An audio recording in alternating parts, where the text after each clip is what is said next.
Hi, this is Going Viral, and here's Jim Dingeman. Okay, well, welcome to the April 12th edition of Going Viral. My name is Jim Dingeman. I'm joined on the air with Ken Aaron and Dennis Goldstein. Well, first, I'd like to just simply get into the story that's breaking in New York City, and that is this shooting that occurred this morning in New York, in Brooklyn. And let me just play for our audience around the country a piece from a local NBC affiliate that was recorded just a few hours ago about all this. We'll get into a little bit more of it coming out of the break here. And let me just start it off here right now. 4th Avenue stop in Sunset Park. Police say the suspect, wearing a gas mask and a construction vest, tossed a smoke canister in the car before opening fire. Subway riders ran from the train in a panic. And then when that smoke cleared, we learned at least 29 people were hurt. 10 of them were shot. The other victims were either hurt in the panic to escape or they breathed in just too much smoke, Chuck. Well, right now, that man behind the attack is still on the run. This situation is not considered terrorism at this time. The police are focusing on a van that was possibly used by the suspect, also found in Brooklyn, as you can see here live from Chopper 4. In addition, a weapon, fireworks, smoke bombs, gasoline found at the scene of the crime. As the evening rush gets underway, there are delays for most of the day. Service from Manhattan to Brooklyn was suspended on the lines impacted by the investigation. Now, we have team coverage on the search for the suspect and the wounded, but we start tonight with News 4's Miles Miller live in Sunset Park. Miles? Chuck, as you said, this is still an active crime scene here. We're at 36th and 4th Avenue in busy Sunset Park.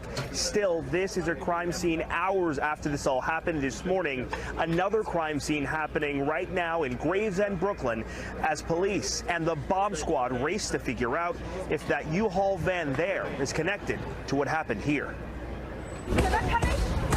Tonight, officials realizing the horror on the N train could have been much worse. Police sources telling News 4 the suspect's gun jammed, preventing more people from being shot.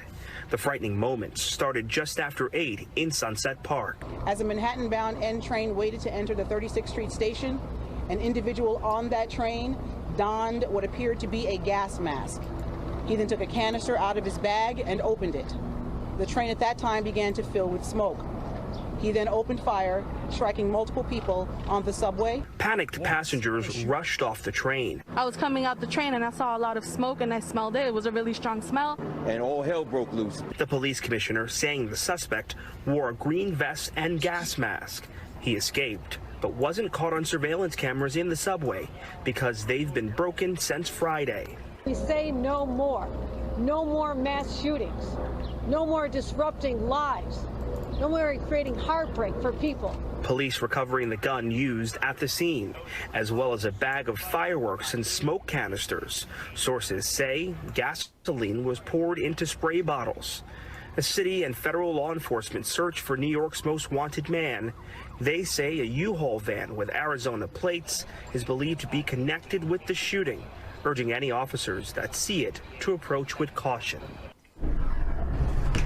9 hours later, and members of the Joint Terrorism Task Force just exited this subway station, still searching for clues down on the platform level as the search for New York's most wanted man continues. In Sunset Park, Brooklyn, I'm Miles Miller, News 4 New York. Chuck? And down to the massive citywide manhunt that's underway right now. This suspect has been hiding from police for most of the day. As you saw, a weapon, a bag of fireworks, and more smoke canisters were found at the scene here. And now investigators are focusing on that U-Haul that we mentioned a moment ago. News 4's Jonathan Dean says live with what's helping and hindering the investigators at this time. John?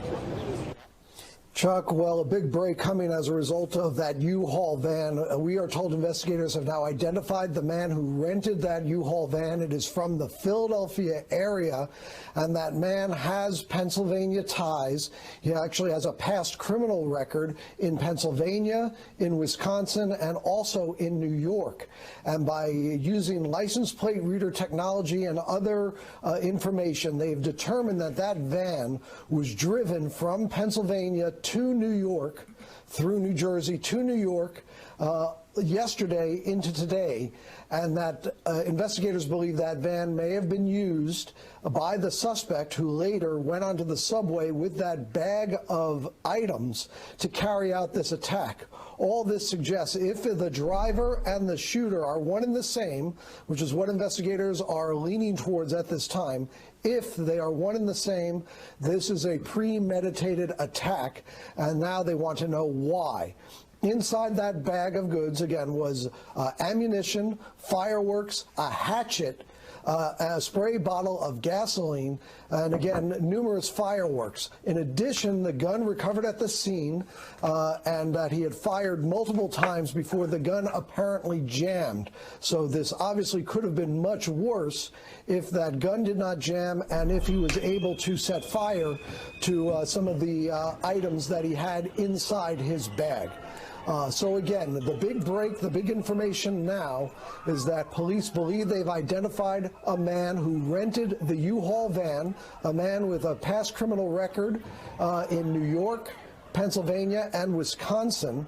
They are still actively searching for him, and as of now, they're looking into whether the man who rented that U-Haul van is the same man who carried out the attack based on the evidence found at the scene. And they are now continuing to approach carefully that van to search it and see what more they can find out about what's inside, as they also continue to search for that lone suspect. Back to you. All right, John, thank you. And, of course, all of the additional evidence that was found there is chilling to think of what might have happened had that gun not jammed. At least 29 people, as we've been telling you, were admitted to our area hospitals. Now, when you think of what happened, all that shooting in that crowded subway car, shots fired repeatedly, miraculously, nobody was killed in any of this violence. All right. So that's the story that broke out this morning in New York City, that I believe has basically dominated the international news and has usurped the widespread killing going on in the Eastern Europe right now. But let me just add to this. This is from, now I will start and say, I take the New York Post with a grain of salt, but here is a little bit of what the New York Post is saying, because according to them, they have ID'd an alleged person of interest. His name is Franklin R. James. And he is interesting. Again, if this is the person, I do not profess to say this is the person or not. But let's see. Frank James has made various rants against Mayor Adams. He is, as he says here, if indeed this is the gentleman we're talking about, Mr. Mayor, I'm a victim of your mental health program. I'm 63 now, full of hate, full of anger, full of bitterness. James said he had diagnosed mental illness and railed against what he called the horror show of the city's mental health services. What's going on in that place is violence, he said, about a facility he claimed to receive care from. Not physical violence, but the kind of violence a child experiences in grade school that would make him go get a gun and shoot motherfuckers. Now here he's describing his reaction to the Russian invasion of Ukraine. These white motherfuckers, this is what they do. Ultimately, at the end of the day, they kill and commit genocide against each other. What do you think they're going to do to your black ass? And they found this van with a credit card rented to the vehicle out in Philadelphia. And I guess that's how they tied him to this. And he's 5'5", he's walking around. But I'm putting the Post because, again, I don't like the Post. I haven't liked the Post for many years, Mr. Murdoch's New York Post. but I'm just reporting it because there they had, as I came up and looked for identification of this gentleman, there it was. So let's get some impressions about this. Let's start with you, Ken. You're a New Yorker. What do you think of this? Oh my, New York, New York! What a wonderful town. I tell you, my immediate reaction is that this was orchestrated by Guy Ritchie, the famous British director who did Snatch and Four Guns Loaded, and does all of these British comedies. It's just a cacophony of like errors and mistakes. Obviously, was not done by any terrorist organization. I think the reporter that you played said firecrackers, smoke bombs, firecrackers, guns going off, putting out Twitter comments or whatever kind of a thing with curses and stuff about how terrible, and it's all conspiracy all over the world, and saying he's not getting proper treatment in the mental health facilities, having records in 3 states. It's just like a perfect script for a action comedy, a gangster comedy. And that's what I think, honestly. And if there's nothing here that's of great concern.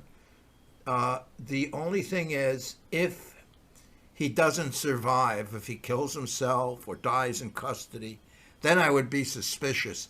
I believe that there was immediately a release from the Biden administration about ghost guns, I think, in relationship to this incident, when obviously the situation is not the weapons used, because if somebody is deranged, they can, come into a subway with a bag full of Portuguese man of wars and throw them on everybody.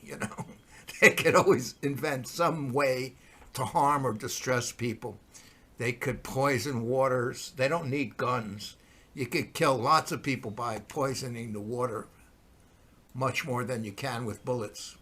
So what we have to do is get rid of the guns and the forks and the knives and the hammers and the screwdrivers, and everybody has to have a mental health check once a week, that kind of a thing. If he gets assassinated or dies before we get the rest of this. If it bleeds, it leads. That's America. Very true. Very true. That's very true. But, it's funny, when it punches in the face, like when we had Will Smith, it became like the subject of the week. For 2 weeks now or 3 weeks now, we've been dealing with Will Smith losing his temper over Chris Rock insulting his wife, comparing her to G.I. Jane, Debbie Moore, in that movie when she got bald to out-seal the seal. So it always amazes me. So here's these images of what happened out there. I'm just sort of showing them. And this area is a very busy area. But look at this. Look at these police command trucks basically taking control of the situation. And here are pictures from this individual, this person of interest, basically deciding to let loose his Glock. And I understand the Glock jammed, and that's where, here, now this is pretty interesting. This is when the bystanders come in. Let's see what this is. This is a quick picture of this. And you're listening to Going Wild.news.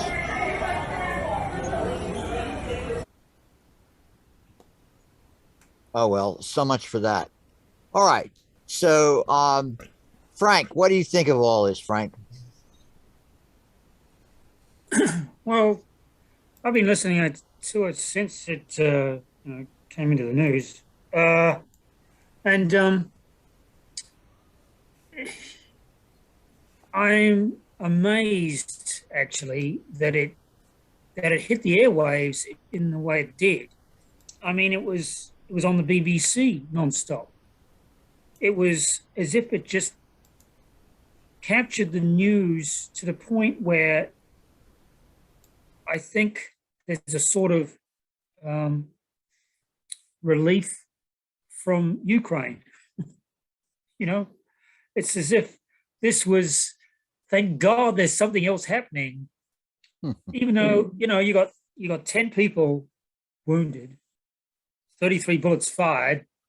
And whoever did it, we don't know his grudge, but it's probably the usual beneath the your typical kind of sanity platform, I guess. So I don't know what to make of it, other than the fact that that kind of response from the emergency teams, was equally incredible. I mean, they were there in no time at all, pretty much.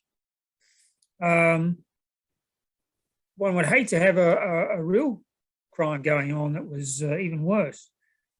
But as a credit to all the emergency services, they got there so quickly. There's not much I can say about other than the fact that I was floored by every single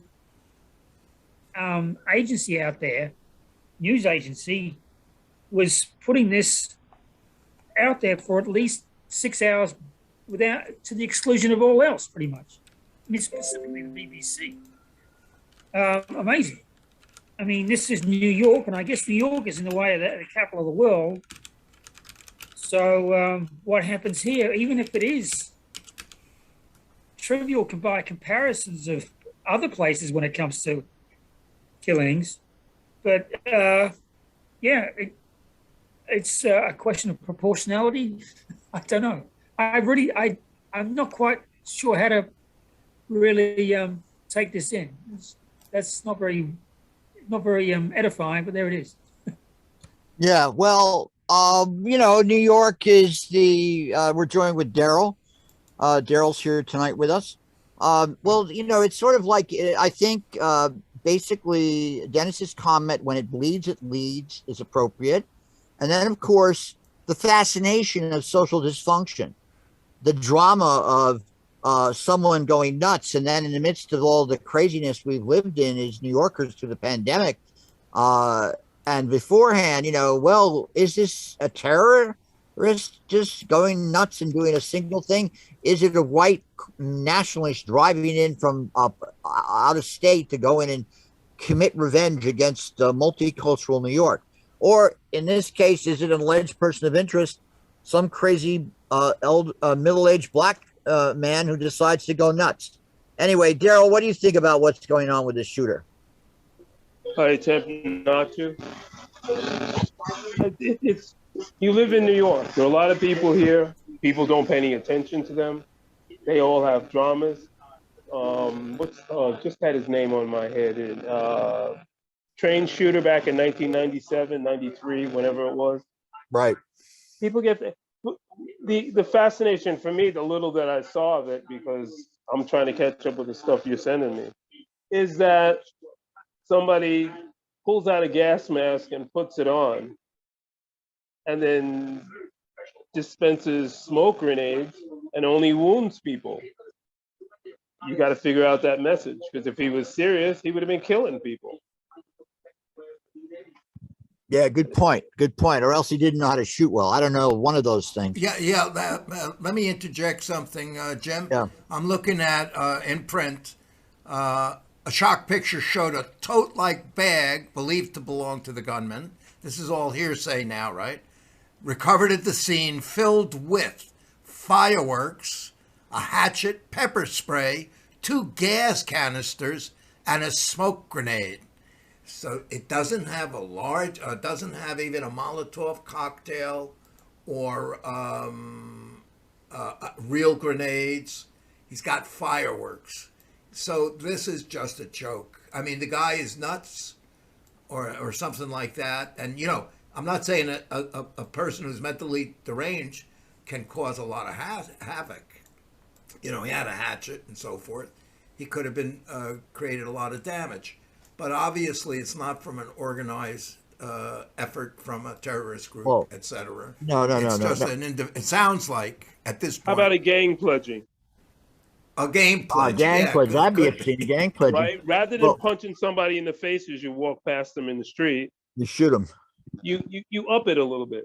And once again, all these crimes could be taken care of when we stop raising criminals. I just found out in New York, there's a kind of music that I never heard of, and unfortunately, I'm unable to repeat to you right now because my brain isn't there. But people criticize the horror of where gangster rap has gone, and yet they never take into consideration people speak what they understand. And if you've never been off your block, and if your block is a shooting zone, right? We spend $11 billion to keep the streets of New York safe, and yet 16-year-olds can easily pick up any kind of weapon they want. Come on, there's a disconnect here. So you want to fund the police some more? Give them another $1 billion. Maybe they can keep a gun out of the city. If you keep doing what you're doing that hasn't worked just to make some people feel comfortable, you then continue to rise that lower class, right? We're currently at more than half the population living hand to mouth. The other half is quite satisfied allowing that to continue. We take, what is it? I'm going to blow this number, but 500,000 children out of poverty, and then we have no problem putting them back into poverty. Yet we have concerns around the world. So this is like a one-off. You know, they'll spend a whole bunch of money. They'll catch this guy. Ooh, here's a good one. They'll spend $50,000 putting them away, unless you go to the new execute by firing squad. I mean, what is going on in the country in general, and then what in New York is happening? You know, right. maybe we can do it in the new stadium that Kathy Hochul's building. That she extorted the money from the Seneca, right? And I apologize for using the word Seneca. I think it's Ashkenazi. Ashkenazi. No, that's Jewish. Okay, we're having a great time. Anyway, the bottom line is you keep spending the money incorrectly, you're going to keep getting the bad outcome. So you have no mental health care, then you have some, but not enough, not considering your population. You still put people in the street, but you're willing to house them for $3,000 in a hotel. Don't get it. Yeah, no, that's a good point. I live 5 blocks away from where this young girl was killed last week. She was shot in front of our high school. It's literally 5 blocks away from where I live, and on St. Anne's Avenue. And, you know, I'm reading the accounts of what happened, and these two idiots confronted themselves and cursing each other out for whatever reasons they're doing. And then they started to let off their rounds. And all the people hit were complete innocents. They had nothing to do with the reason why these two guys were arguing. And around here, when there have been shooting incidents, the cops have always said to me, you got to watch out. These guys don't know how to shoot straight. You know, you get hit with random misaimed fire. But again, why is this kid acting the way he's doing? You know, why is he out there? I mean, sure, he's a fucking asshole as far as I'm concerned, but why is he there doing that? Why is this guy deciding that he's going to go throw smoke grenades and then incompetently carry out his desire to mass kill people because his pistol jams? I mean, I understand his pistol jammed. He threw it away. He had all these mags in his sack and all that. So, like, where are we at with all this? I mean, it's just amazing to me. And then, of course, I don't have to tell all of us here. We're well aware of all these incidents that have been happening during the pandemic, where people have thrown people into the subway tracks, you know, et cetera. All these examples of, you know, extreme, you know, criminal behavior. But again, why are these guys out doing this stuff? What produces them to be in this kind of state? You know. Anyway, any more comments about this? Yeah, I have a linked article on this. You want to? I mean, it isn't linked, but it should be. Put it up no, there. I don't want to spend time talking about it too much because it was last week on April 3rd, which is about a week ago, right? At least two gunmen targeted in a Sacramento club scene, killing 6 people. Well, you know, shooting guns all over the place. Right. Probably a gang conflict of some kind. and I know they're looking for a third gunman. But that was, a massive shooting, and it was in the news for a day or two, and then it's gone. And let's get back to Will Smith slapping somebody, or don't forget Brooklyn Beckham got married in a $3 million wedding, and I forget about these incidents that are happening. So it just doesn't get followed up. I know if it bleeds, it leads, but there is restraints and direction used by most of the media as to what's happening. And I would be interested what Daryl thinks is the problem in the rearing of bringing people into the society? Is it in the courts, or is it in the prison system? Is it in the psychiatric? Is it an economic issue, basically? What do you think is the cause behind these, uncontrollable scenes of violence and that most people get upset about? That seems to be degrading the society. First of all, Ken, I'd like to thank you for your hosting on Saturday, even though it came late. And you were hot. Okay. And I want to thank Jim for hosting. For setting everything. Anyway, my opinion about this thing. Yeah. Hey, I'm 73, and I just found out that I don't live in a democracy.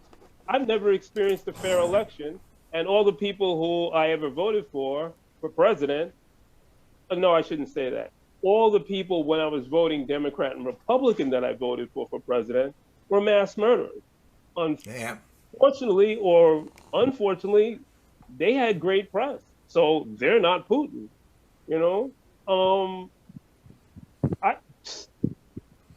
what needs to happen is you need to bring mental health to this country, because it appears that people who are denied white status, I'm using white as a status as compared to a phenotype, those who are denied white status or think they're denied white status tend to go ballistic. Now, at one point, it appeared that mass murder or multiple person shooting was was reserved for phenotypically white males who've been denied white status, meaning that they had problems in the system and they just, what is the term? They went postal, right? Now that's beginning to spread. Especially what I'm having trouble with is you have an $11 billion budget and you're unable to keep guns out of New York City. That's like, and you know where they're coming from, and then who's buying them? How does a 16-year-old afford a $1,000 weapon, right? Well, you have to go to the drug trade to make enough money to do that. Or the people who you're hanging out with have enough money that they will lease you the weapon to do their work. I'm unclear as to how that actually works. There are people who do know how it works. But what I'm saying is, if you're in your 5th decade or 4th decade of quote unquote gang violence with gang listings in every police department, you don't have to raise children to be in a gang. You give them a home. You put $5,000 in the front end, you save $45,000 on the back end, right? They're gonna spend $50,000 minimum to put this guy in jail after the $1 million trial. I don't understand how people spend money like that. It doesn't make sense. And then what do you get as a product for the $50,000 that you're spending a year? So I would suggest that we rework the whole thing, or else last year or 2 years ago, January 5th, 6th, whatever day it was, it's going to be light because folks are going to really start doing this thing seriously. I don't see any money in it. All right. Well, thank you, Daryl. I just like, yeah, go on. Well, I just like to say one last thing. Yeah, the interesting thing that why it dominated the airways, and I know this is getting away from the issues you're talking about, but I really do think that United States is the biggest gated community that everybody wants to get into, right? And New York is the most gated of all, and it concerns the rest of the world. As here we have Shangri-La apparently, and people do actually not things that are so much as reprehensible, but more like what you would kind of expect from New York, which makes it actually oddly more attractive than ever, because it has to go off the deep end just for its charisma, every now and then. I mean, as weird as that sounds. So actually, you'll probably get a lot more tourists because of this. Well, as sick as that sounds. Well, see that's interesting because there was a piece last week. Jim, you have to up your vocal. Sorry. There was a piece last week. Good. There was a piece last week about Adams being mayor, and it was talking about that very issue about tourism. Because look at Broadway. Broadway brings in $1.8 billion to the economy annually, and then of course Broadway's been clobbered by the pandemic. And the whole thing was, all these different indices, like where is his affordable housing plan that de Blasio had? It seems to have fallen off the cliffs. Where's his job? On down the list. It was a pretty critical article on the first 100 days of Adams. And in a way, another function of these kind of events is they become sort of, we've been watching vicariously the war, which is a grand version of When It Bleeds, It Leads. And then you have sort of this spectacle of a chase, which is akin to watching a Hollywood movie. It's like watching the French Connection live or something like that, except you're watching them proceed after this alleged perpetrator who, of course, has violated. I mean, my God, somebody's going to take a Glock and go in and start shooting up people at rush hour. One of my great nightmares when I go to Union Square, I used to think after 9/11, I said, boy, wouldn't it be a place if somebody wants to place bombs? That'd be one hell of a place to do that. And so there's all these subliminal fears that we see expressed in other aspects of our culture. Why do people like zombie movies? I always wonder, why the hell do they like zombie movies? Well, they like zombie movies because people then can they can kill their enemies in reckless abandon. And at the same time, humans can unite in this dysfunctional fantasy, which in some ways reflects how perhaps they're viewing the contemporary reality they live in. I mean, one always has to see popular culture in a way as reflecting that. But anyway, I don't want to go too off the field, but sort of those are the kind of things I sort of react to when I watch this. Now let's turn to the actual other crazy news going on in the world today. And you're listening to Going Viral at GoingViral.news. My name is Jim Dingeman. This is the April 12th edition of it. Today, Putin basically said that peace talks have hit a dead end, but he limits his aims to eastern Ukraine. Yeah, right. And Ukraine just said today that they thwarted a sophisticated Russian cyber attack on their power grid. And doubts are emerging in Germany over the government's commitment to arming itself and sending weapons to Ukraine. Remember, about 38 to 40% of their energy comes from Russia. And that is low compared to the other countries, which are equally affected by their relationship with Russia. On the domestic news front, Lieutenant Governor Dingeman resigned today. He's the New York's second in command after Kathy Hochul. And the question is, what's going on with him? Because that could complicate her campaign for New York governor. And then something we're going to deal with at greater length later in the show is inflation hits its fastest pace since 1981 at 8.5% through March. And some are saying basically gas prices have pushed the president to do something unlikely. He has to embrace oil. So we'll talk about that a little bit later. And also, we now have, of course, going on, COVID is on the upsurge again. We see these incredible scenes from China of them dealing with Omicron and BA2. And I guess a casualty of COVID is that Prime Minister Boris Johnson, that whole Partygate scandal we had before the February 24th war broke out in Ukraine, he's basically fined for attending a lockdown party in Downing Street for breaking COVID laws. I guess that's a good spank on the wrist. Now, let me bring up something that I've heard people say a lot about. This is the question of the disproportionate coverage of the war in Ukraine as opposed to other conflicts ongoing. I've listened to this on the air at BAI.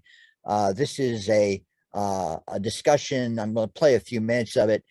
This is from a Palestinian perspective, how they're viewing it. And we can talk about this on the outside. This is a discussion about the question of Ukraine and casualties and all that from the Palestinian perspective. Welcome to the stream. I'm Ahmed Shahabuddin.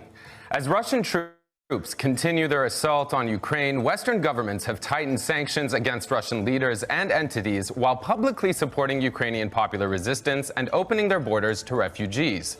But Palestinian leaders and commentators say such backing is absent for people enduring Israel's illegal occupation of the West Bank and East Jerusalem, as well as its blockade of Gaza. Today, we ask why there are such double standards in mainstream support for people resisting occupation. Joining us today, Khaled Beydoun is a law professor at Wayne State University and a scholar in national security and civil rights. He's in the U.S. city of Detroit. Also, Ines Abdelrazek is advocacy director for the Palestine Institute for Public Diplomacy, an independent Palestinian organization. She is joining us from occupied East Jerusalem. And from Gaza, we have Mohammed Rafiq Mhawash. He is a writer and a journalist. And a quick reminder, we want you to be part of this conversation too, so send me your comments and questions in our YouTube chat and I'll bring them straight to our guests. Thank you all for being with us. I want to start, Ines, with you. You are enduring and living under Israel's occupation. I'm curious what it's been like for you to watch how the world has sort of rallied behind Ukraine's right to resistance and how you compare that with your own right to resist.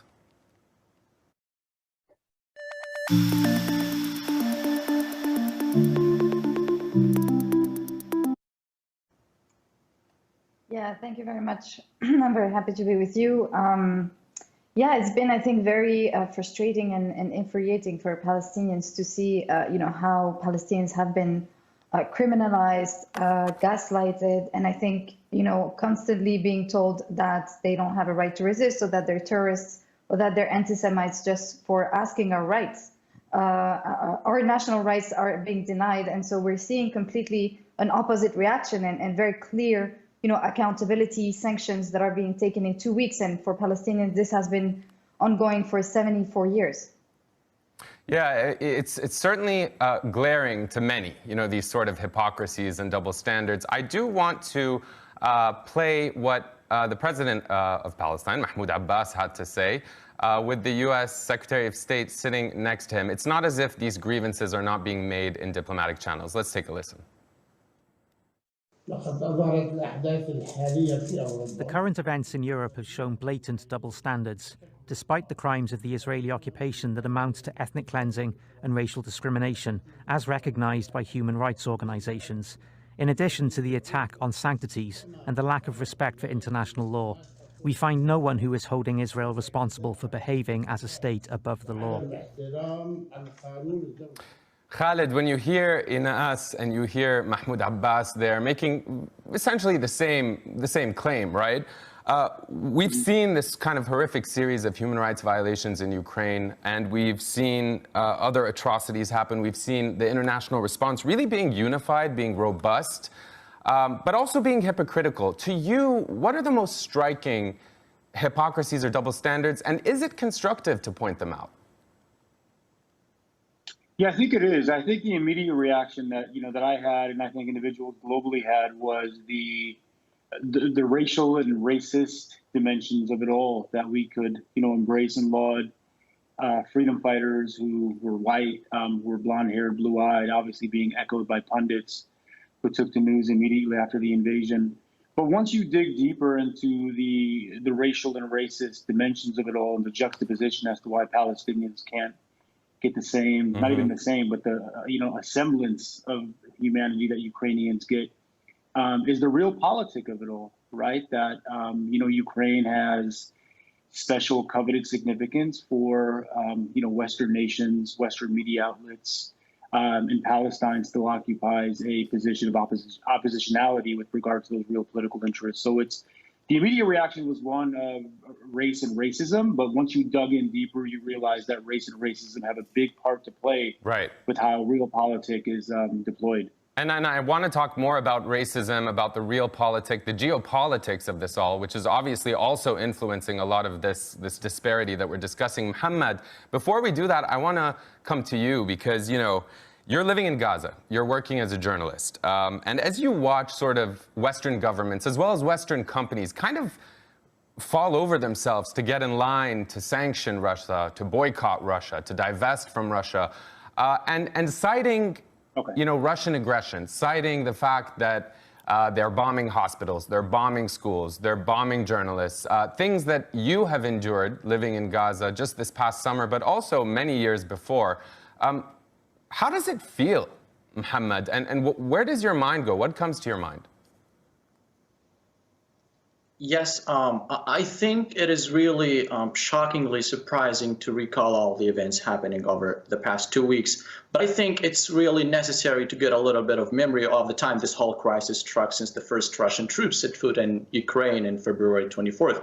I mean, the media has been watching and covering and applauding the Ukrainian people's bravery and resilience with, you know, notably increased stances coming out of Washington supporting Ukraine's right to self-defense and resistance and to sovereignty. And then, you know, hundreds of civilians took up arms and joined Ukrainian armed troops as soon as Russia began the invasion, you know, to defend their homeland against an indisputably superior power.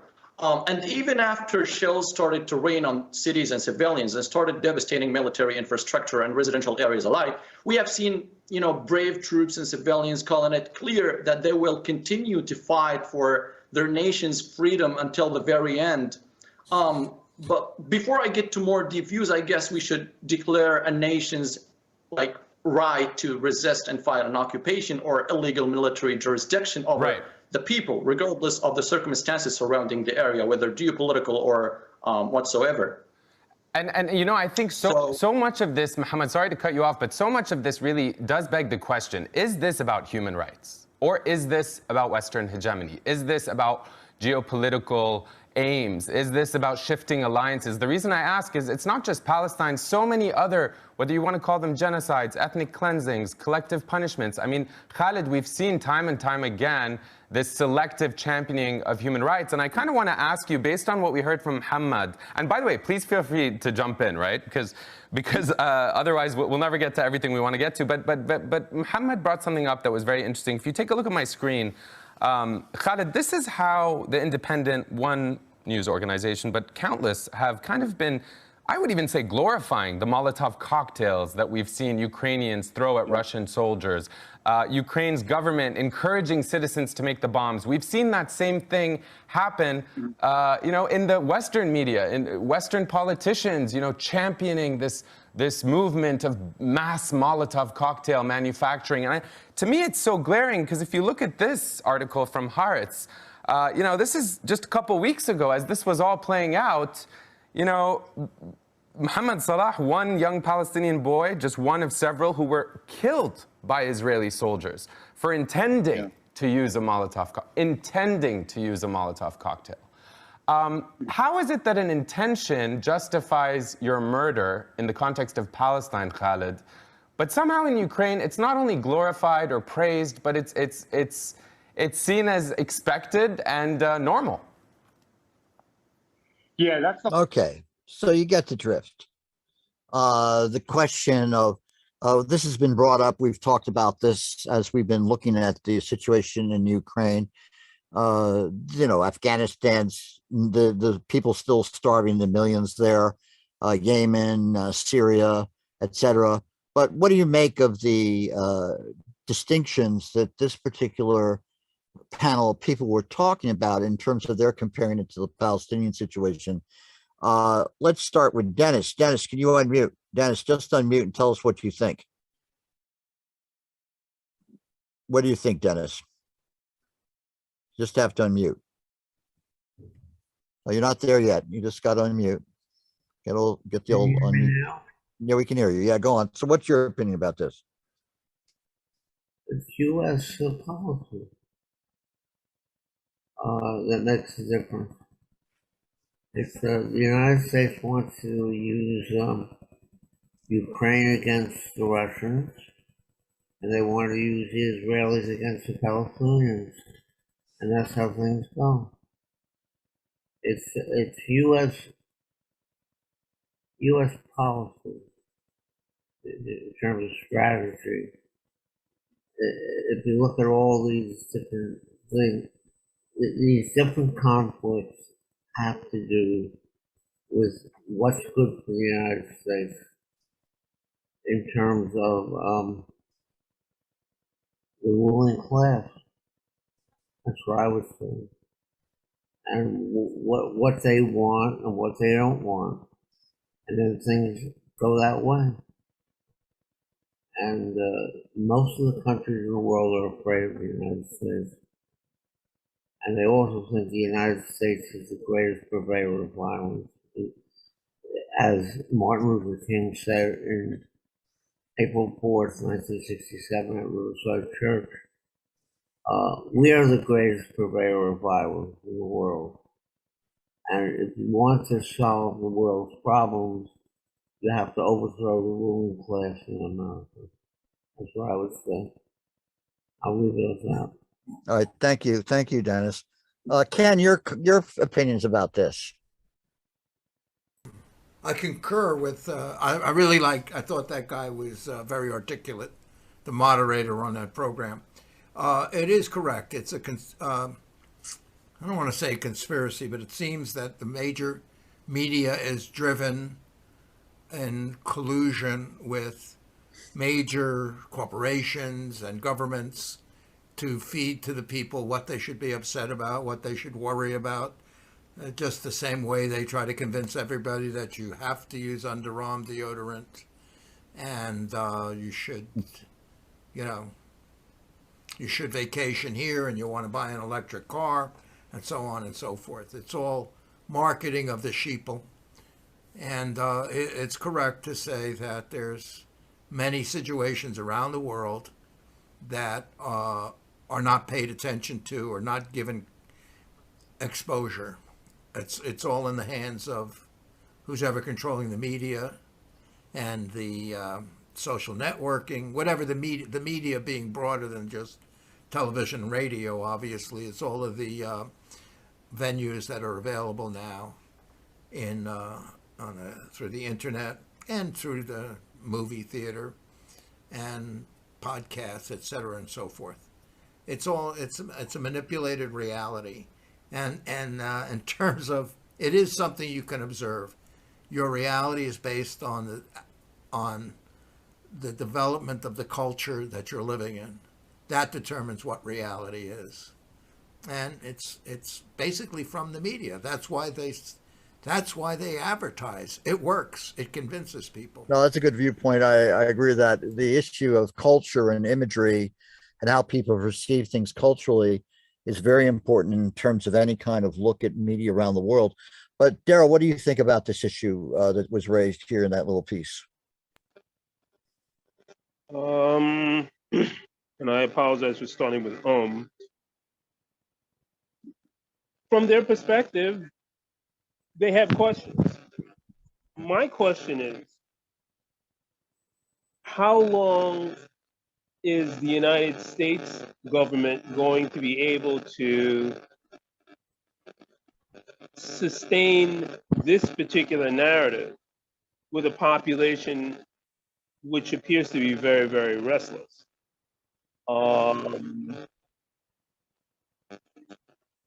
And if there's a turnover in November, then what is the projected outcome if this thing is still going on in November? And I would hope that either the Russians would wake up and pack up their bags and go home, or display something more than what I've seen.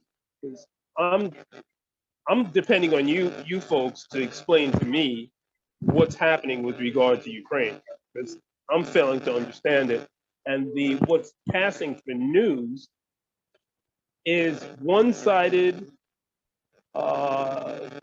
interviews with the Ukrainian government.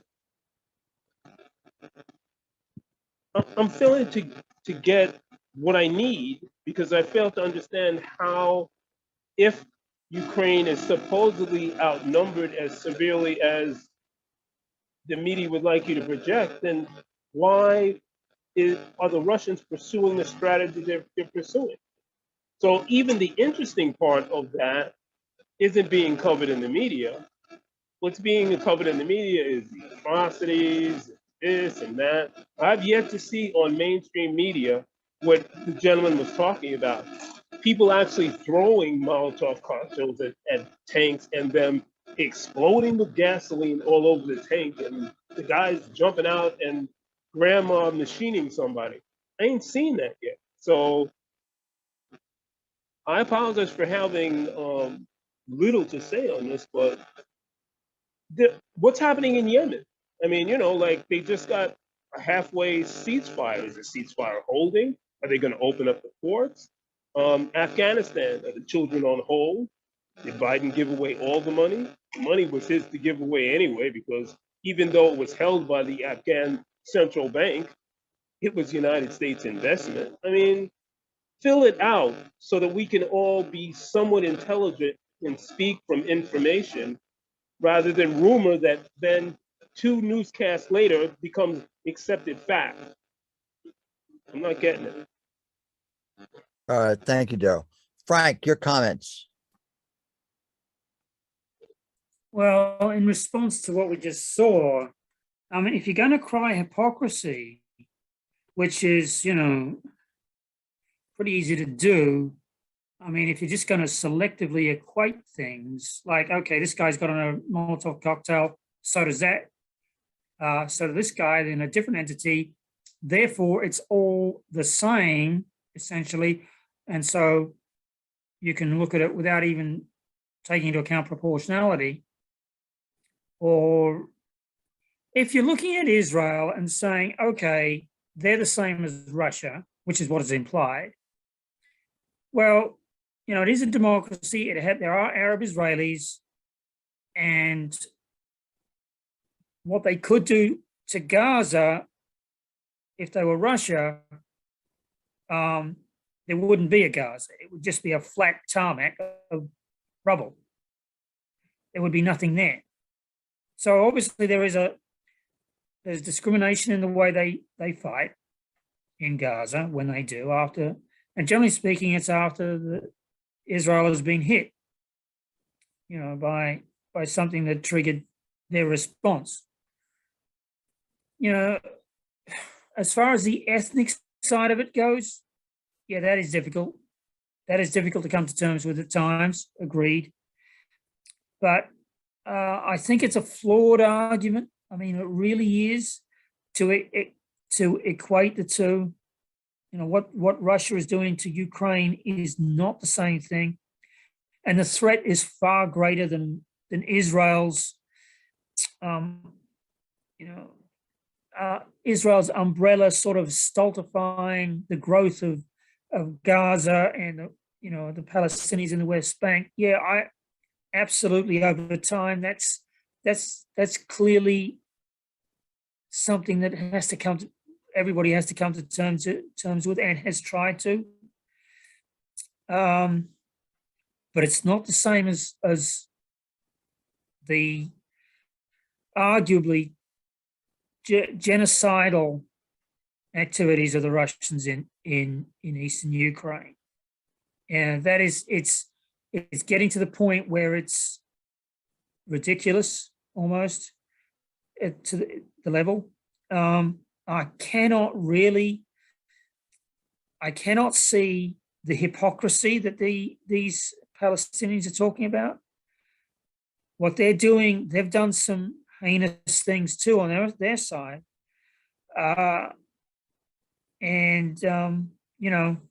If you want to be selective and you want to find something that suits your vilification of the Ukrainians by looking at that area of the world, your argument, in my opinion, is weak. But more power to you, I guess. If that's the way your mindset is, then I guess there's nothing I can say. I'm certainly not. But I think it's pretty ludicrous to equate what the Russians are doing with what the Israelis are doing. I mean, they are, they have essentially put an iron wall on their own border with Gaza. There's questionable activities inside there with the settlements. Yeah, we got that. But it is a democracy, and they're far more powerful a military entity than Russia, actually, at this particular point. In terms of conventional, I mean, they could wipe the floor probably with the Russians, the Israelis, given the stuff we've given them and what they're quite capable of using. They're far more powerful than the Ukrainians, actually. But they deal with the Palestinians in a way that is, I mean, it's not commendable, but they do it to a level that I think is sort of acceptable. I hate to say it. You've got this hatred that is so deep, but which goes both ways, I don't have to admit. But I cannot see the hypocrisy that the Palestinians are conjuring out of really nothing. But all right, we'll talk about later, I guess, the rest of it. Yeah, no, I disagree with you, but we can talk about that as we develop it. But anyway, I wanted to shift here to talking about this election in France, which could indeed upset the apple cart very vociferously, particularly if Marine Le Pen becomes president of France, which is a possibility. From Paris, President Macron is nothing if not a fighter.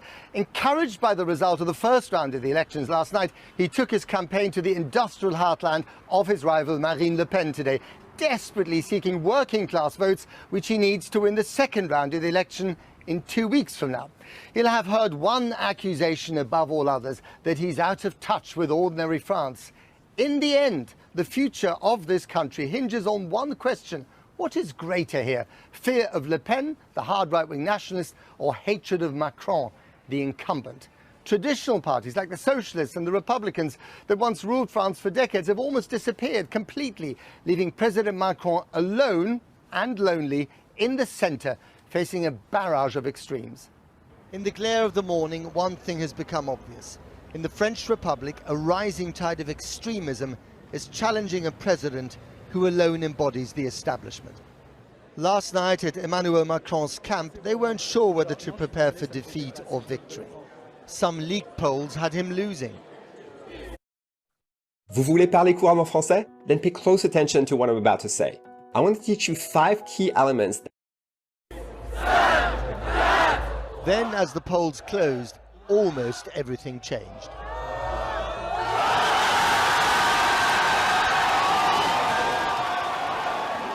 The atmosphere here 2 minutes ago was that of a wake. There is massive relief here in Macron's headquarters that he's done relatively well in the first round. 28% is pretty good. He will now go head-to-head with Marine Le Pen in the next round of the election, the decisive one, a replay of 5 years ago, not necessarily with the same result.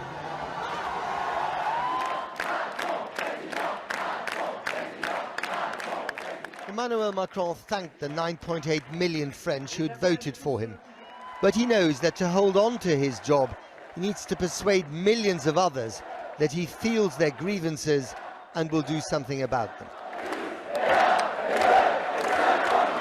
He once promised to change the system. Now he is the system. And the far right and far left are snapping at his heels.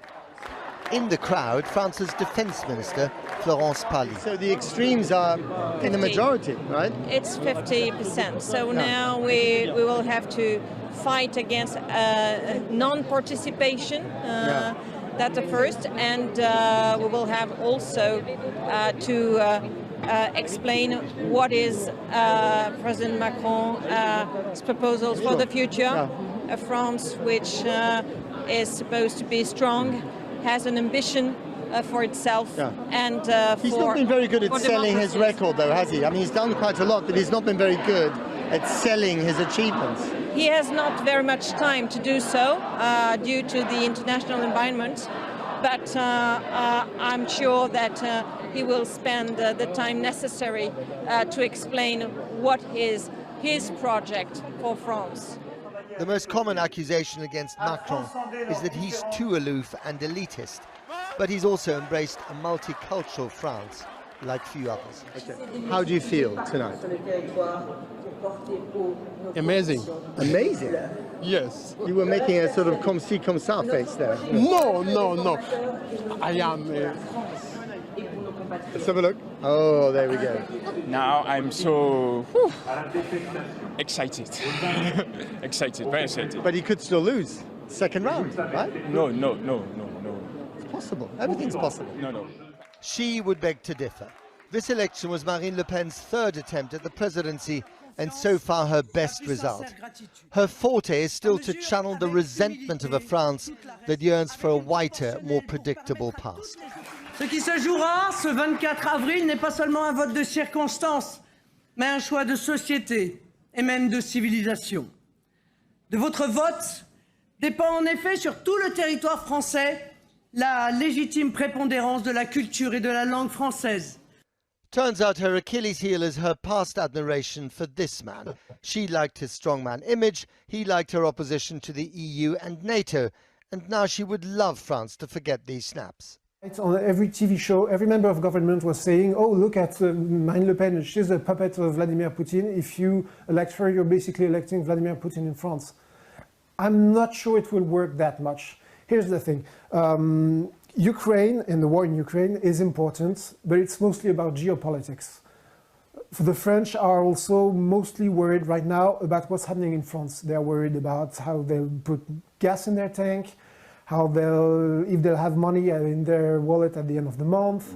The cost of living crisis. Yeah, exactly.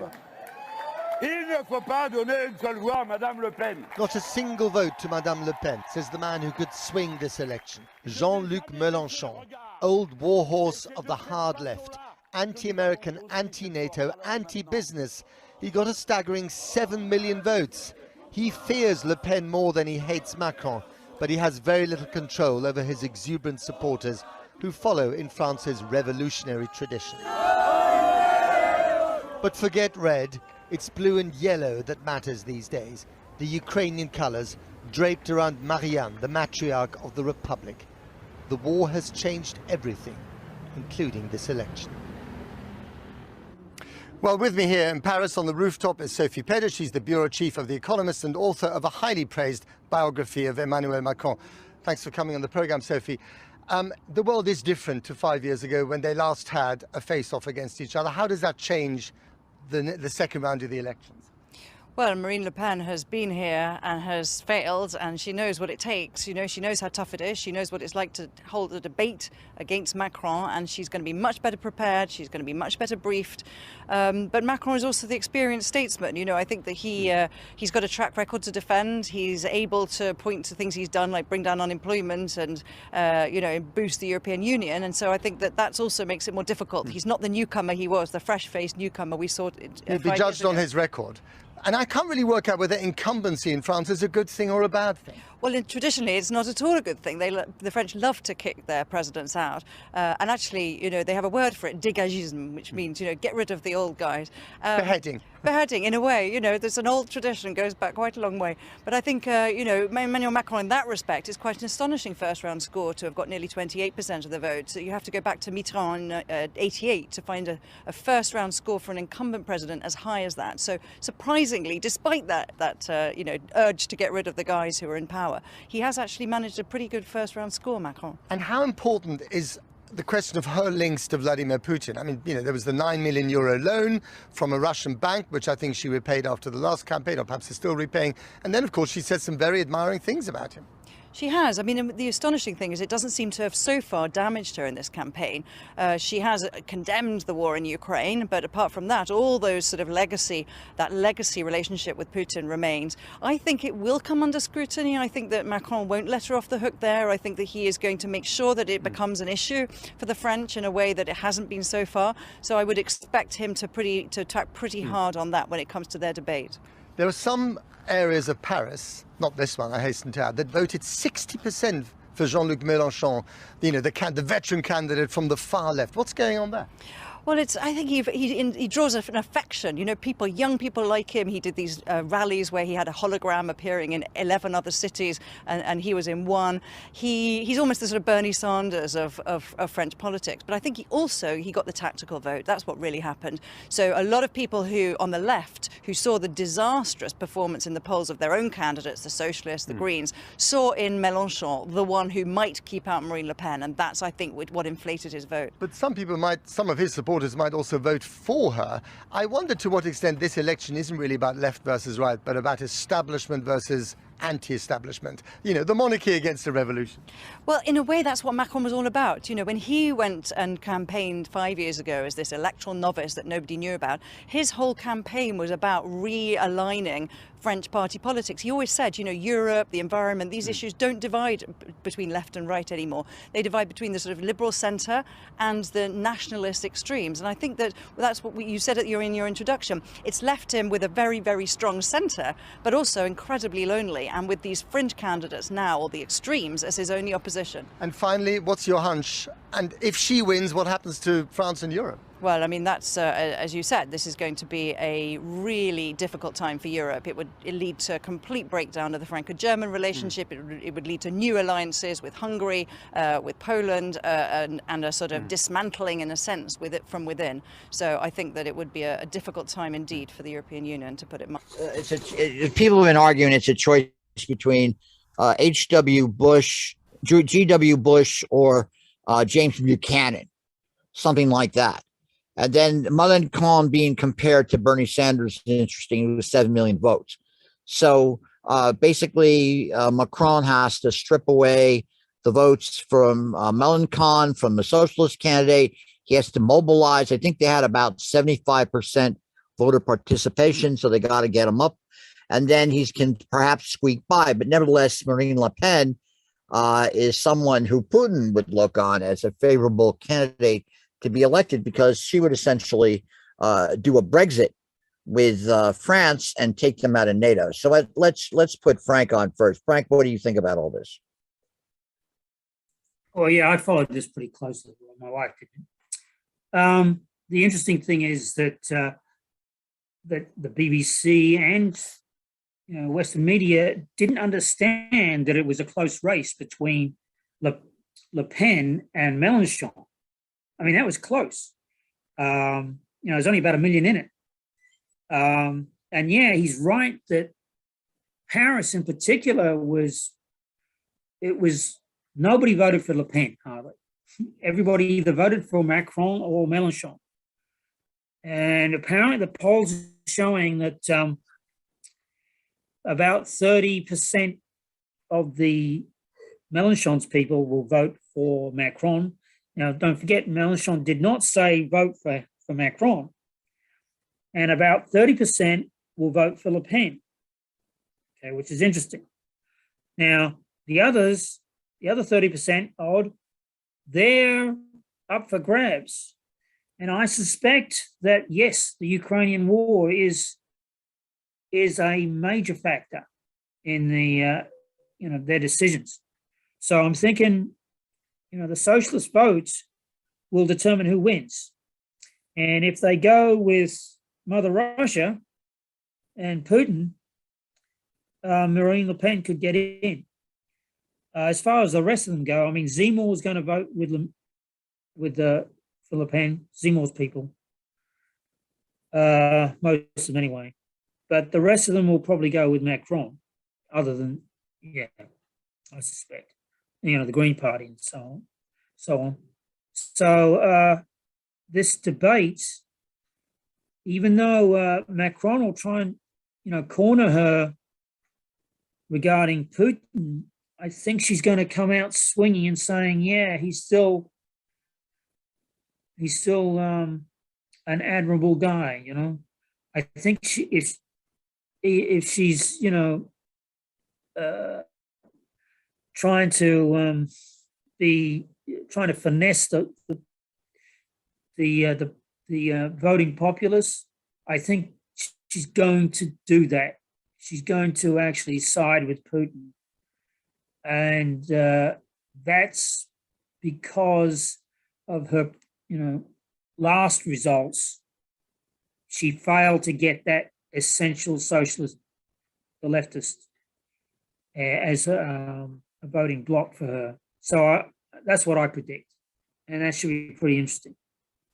Well, she got money from Putin. Anyway, all right, let me move to Daryl. Daryl, your comments about the French election.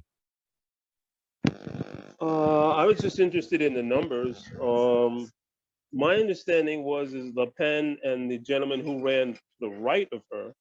Well, first of all, had she employed the Donald Trump strategy, we'd already be recounting the initial count. So that's just a throw in on the side. But does anyone know?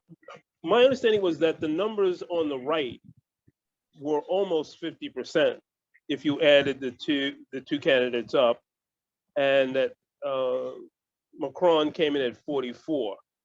Is that correct? Is that right, Frank?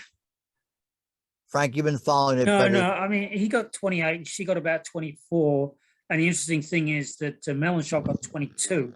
The difference between the preceding elections is that Mélenchon did a lot better this time. It was much. He accumulated a lot more votes than he did before. So that was surprising. And like I said, Khabib, none of them kind of really took that into account. And it was close. He's only like a million behind. 22 to 24 is there's nothing in it. And yeah, I was saying, well, how come they called it so soon? Here they would have been still, as Daryl's saying, they'd be going to the poll, they'd be questioning the whole thing. But they, in France, apparently, I think the statisticians dominate and say, yeah, it's done, it's a done deal. But the whole point is that Mélenchon's people are the kingmakers in the next second round. Are those the socialists, Frank, or those? Who was the guy who? Yeah, absolutely. Yeah, he's an ex-communist. Okay, so what is the name of the guy who ran to the right of Le Pen? That's Zemmour. He got 7%. He didn't do very well at all. Oh, I see. Okay, all right. I blew it. All right, that's cool. I mean, if Le Pen is going to be it, then. So you're saying that you're unsure as to whether the socialists will actually come out for Macron as compared to the numbers out there. It's 30-30. It's the 100%. It's 30 for Macron, 30 slightly more. That's 34 maybe, and it's 30 for Le Pen from that voting body of Mélenchon's people. Now the question is, there's a huge body that may just abstain and not bother to vote, or they're up for grabs, and that 30% will be the determining fact, the determining number, I think, because it's a huge number.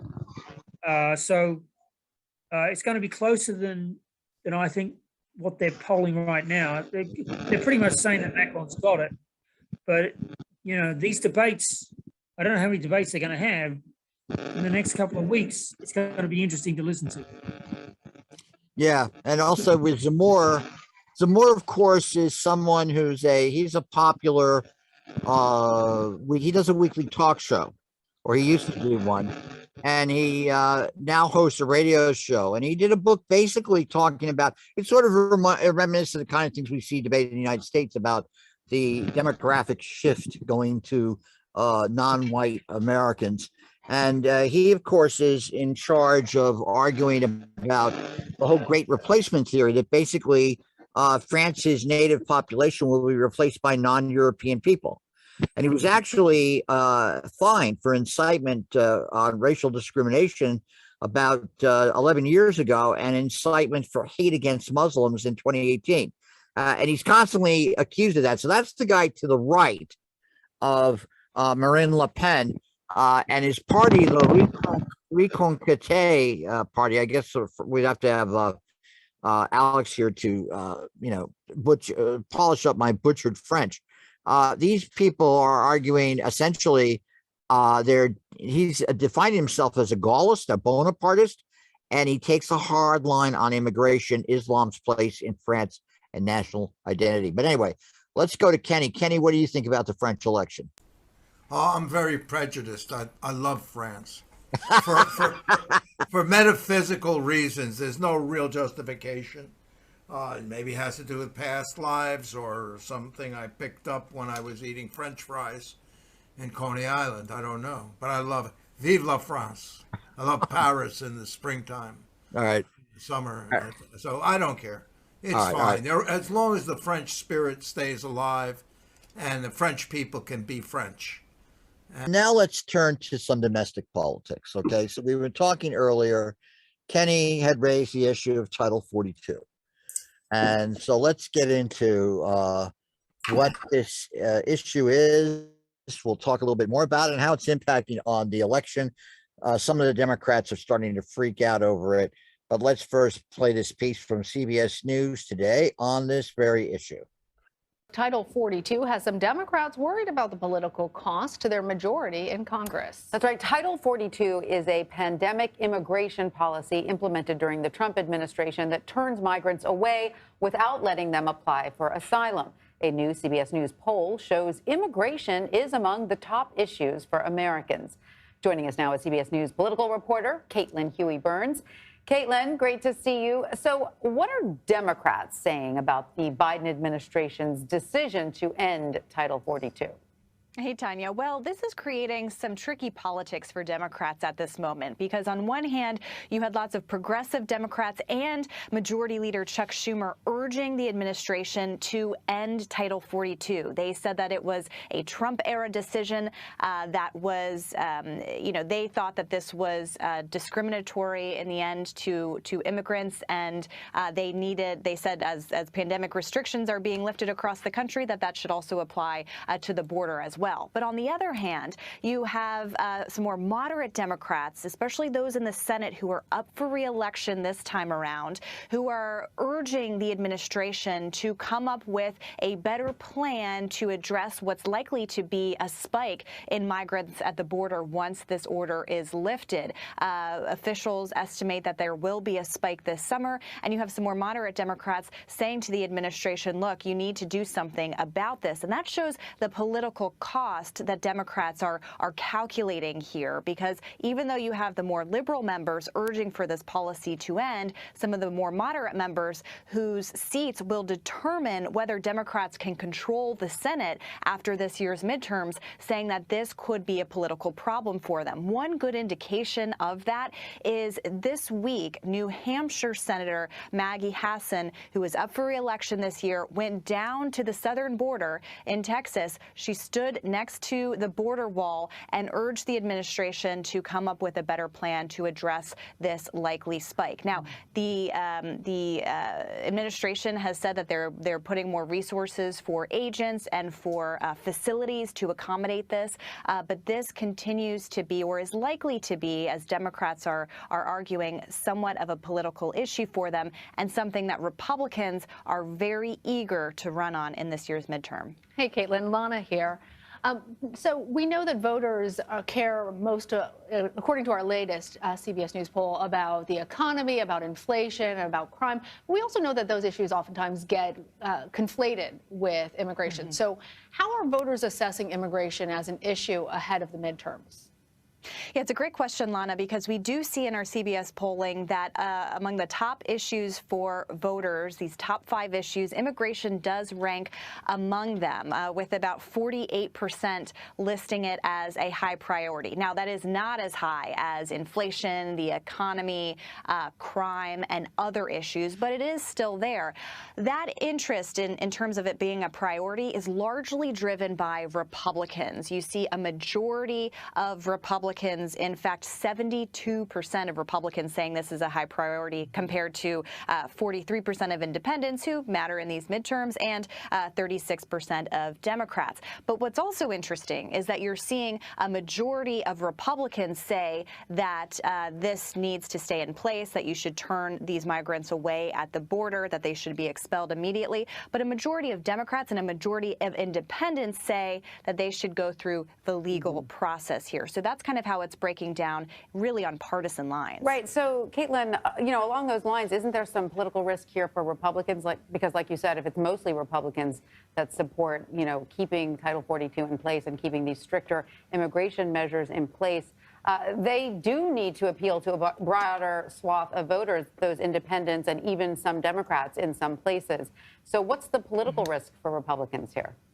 Well, remember back in 2018 when Republicans and then President Trump were pointing to these images of the caravan coming towards the border, and they were propping that up as a really big issue in the midterms. It turned out not to work to their advantage at all. And in fact, Democrats, of course, took over the House and won a lot of seats that year. That was a big year for Democrats.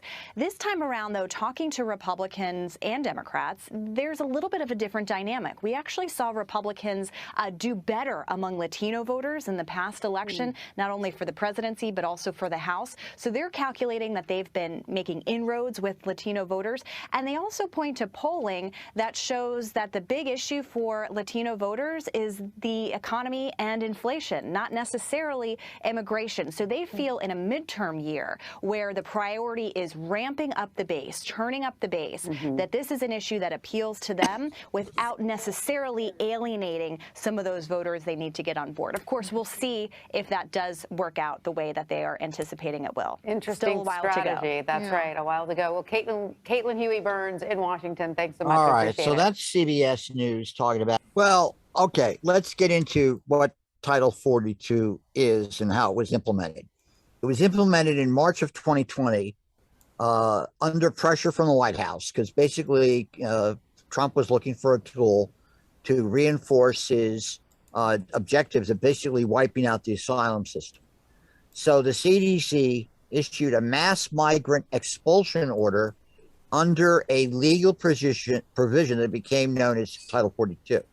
And the Title 42 is on the verge of expiring in March. So that's why this is coming up as an issue. March 30th, they have to decide whether they're going to extend it or not. Was arguing about that. Now, the other issue is that it made now impossible for people to come in and declare amnesty or declare asylum based on political situations. So remember, what happened was you not only had people coming in from Central America, but you had Haitians who were denied entry, citing Title 42. And then you had the people who were sent back across the border. There had about, I think, at least 10,000 cases where people were kidnapped, tortured, raped, and attacked because they had been expelled under Title 42. And then you had about 14,000 Haitians who were expulsed. And that's in the middle of, if you recall, there was an earthquake in Haiti, political turmoil manifested that. Now, the other point to make about it is that the issue is, well, when does Title 42 come back in? When do you actually allow, asylum to be treated as a serious issue? Because Trump went out of his way. He just said, forget about it. You can't come in. I don't care what happened to you in your country. And the question, and of course, the border police can come in and process people. The Title 42 has been declared illegal in federal court in Washington, D.C. So again, it's a mixed bag. Admittedly, it's a mixed bag. But anyway, let me bring in Dennis. Dennis, your comments about Title 42. Yeah, Dennis, what do you think about this whole question of Title 42? You have to unmute. Dennis, you just have to. Okay, Frank, your comments about Title 42. Well, she said it was going to spike. It's going to be a flood, but yeah, it's very easy to be the bad guy in this. Well, from an ecological point of view, if you've got a flood of people coming across the Rio Grande, it's going to damage the Rio Grande at some point. But seriously, I don't know the answer. The Hispanic vote over time will be a determinant in the politics of the United States. That I think is, that's irrefutable. So how you take that on, if you're a Republican who's, white as the driven snow, is an issue, right? So that could lead to some more Trumpian votes, no question. And until the idea of some kind of compromise with the word assimilation is acceptable across the board, I don't know what the answer is. So, yeah, there's going to be a flood of people coming here, a flood from all over the world. Once you take Title 42 out of the game, so I've got no answer for it. Well, it's true. There will be a flood given climate change, given the economic situation in the world. But Dennis, what do you think about Title 42? You got on mute, Dennis. Dennis, are you there? You got on mute? All right. Daryl, what do you think about Title 42? What's your opinion? It's a racist law. I mean, it would probably be good for the economy because you could then repopulate it with people who are willing to, in quotes, work either on the books or off the books at any point. The answer is, of course, having reasonable immigration policy, since it's against Republican interests to do that. They would rather gin up the theory that inflation is a Biden result and Trump was the best thing since bread. And if you want to handle that situation at the border, remove U.S. troops from most of those situations in which they're less useful and send down people who can help develop economies. Or if you leave the U.S. troops, use them to protect against those people who are breaking the law, better known as, or more appropriately known, I guess, as the gangs, which I find interesting because they were developed here and then shipped down there. My understanding is that people want to stay where they are unless it's impossible to do that.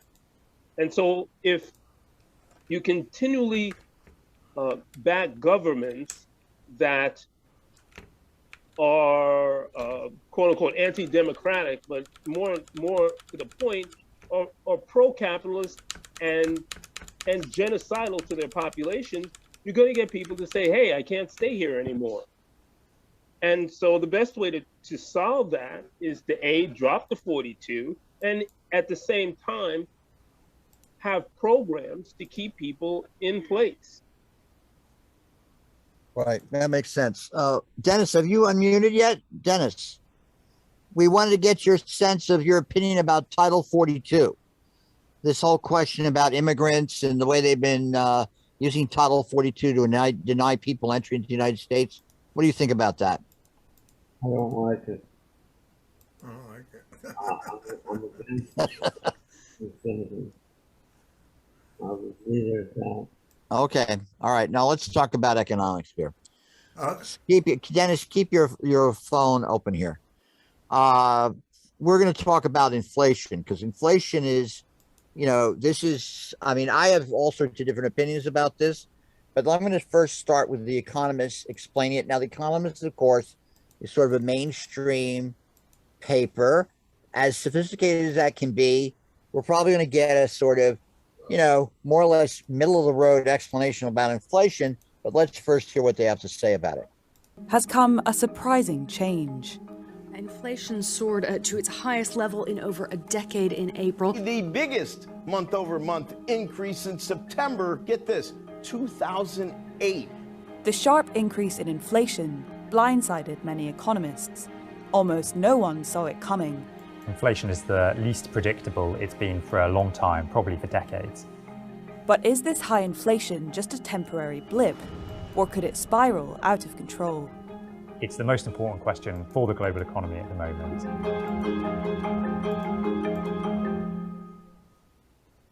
Inflation is when prices rise over time. That'll be $1.65, please. What, that much? It's when items and services, from bananas and belts to housing and heating, cost more than they used to, meaning you get less bang for your buck. Keeping inflation steady is a balancing act. Most rich world central banks aim for prices to increase by around 2% a year. At that level, consumers don't notice changes in prices too much. But when it becomes higher, it can be problematic. You could have a little over 2% a lot of the time and not worry too much. Or you can have a lot over 2% for a short period of time and not worry too much. But what you don't want is a lot over your target a lot of the time, because that's really going to start causing you economic problems. For years, the question policymakers had been asking is, why is inflation so low? Economies were quite strong, unemployment was very low, and people were puzzling about why prices hadn't taken off as much as people expected that they would in those conditions. The pandemic, certainly in 2021, seems to have turned that on its head somewhat, and we've had quite high inflation, especially in the US, and that's led people to ask, is the era of low inflation now over? In America, inflation hit 5.4% in July 2021. In the euro area, inflation went up to 3% in August. In Brazil, it has reached over 9%. Central bankers claim that high inflation will fizzle out, so there's no need to worry. There will be inflation, but that the process of inflation will stop.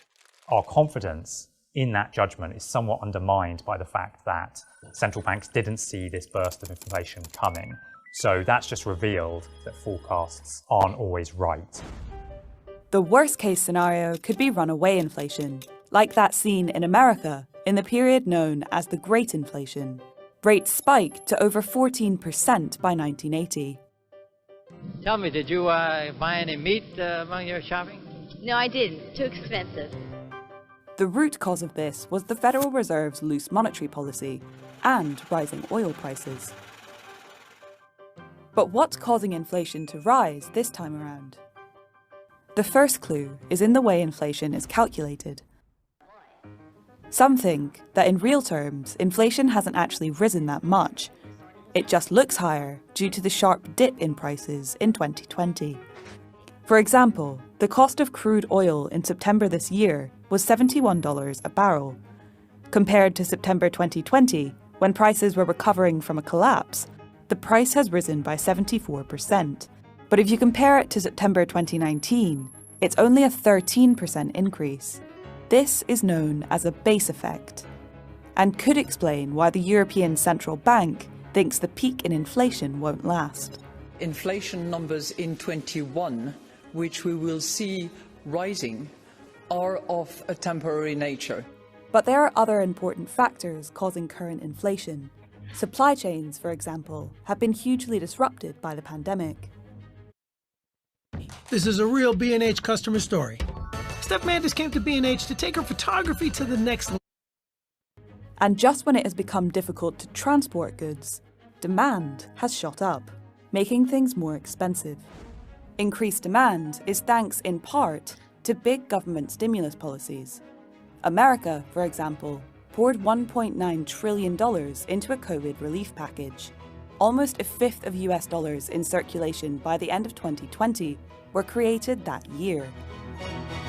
People in America have been really keen to spend their stimulus money that they've got during the pandemic on new cars. Unfortunately, early in the pandemic, car makers cut their investment in future production. Combined with that, we've had this global shortage of chips. So there's been not enough supply relative to the amount of new cars that people want to buy.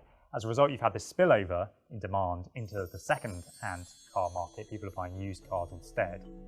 Used car prices have been a major driver of recent inflation. In the past year, prices have risen by over 45%, although recent months have seen a decline.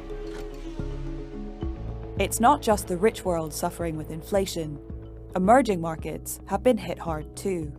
They are also experiencing pandemic-related supply chain issues, and extreme weather has led to crop shortages, making food more expensive.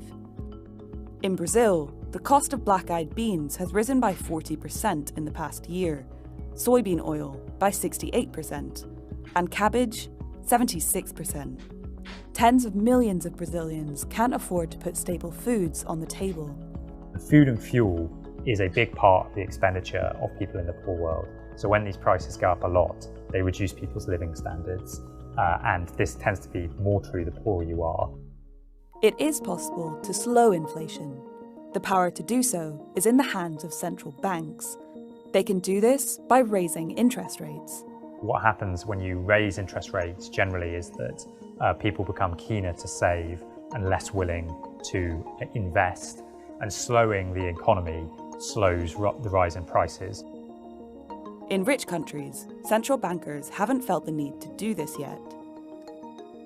At the moment, we're not seeing evidence that would alarm us, but we'll watch it very carefully. But for central banks in emerging markets, sitting tight isn't always the best option.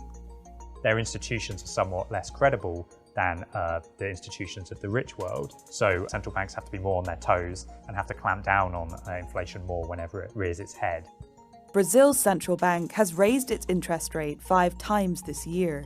It was 2% in March. In September, it was 6.25%. Central banks in Russia, Mexico, and Peru have followed suit, all announcing increases. And others are expected to tighten rates in coming months. They're trying to ensure that not only the inflation comes down a bit, but they also want to signal to the public and investors that they don't want inflation to be so high and that they're credibly fighting it. People's expectations are the final factor to this story. Inflation depends on whether people think inflation will get out of hand. Inflation expectations are self-fulfilling, so if people don't think inflation is going to happen, then it won't, for the most part. Managing people's expectations is difficult, especially in such uncertain times.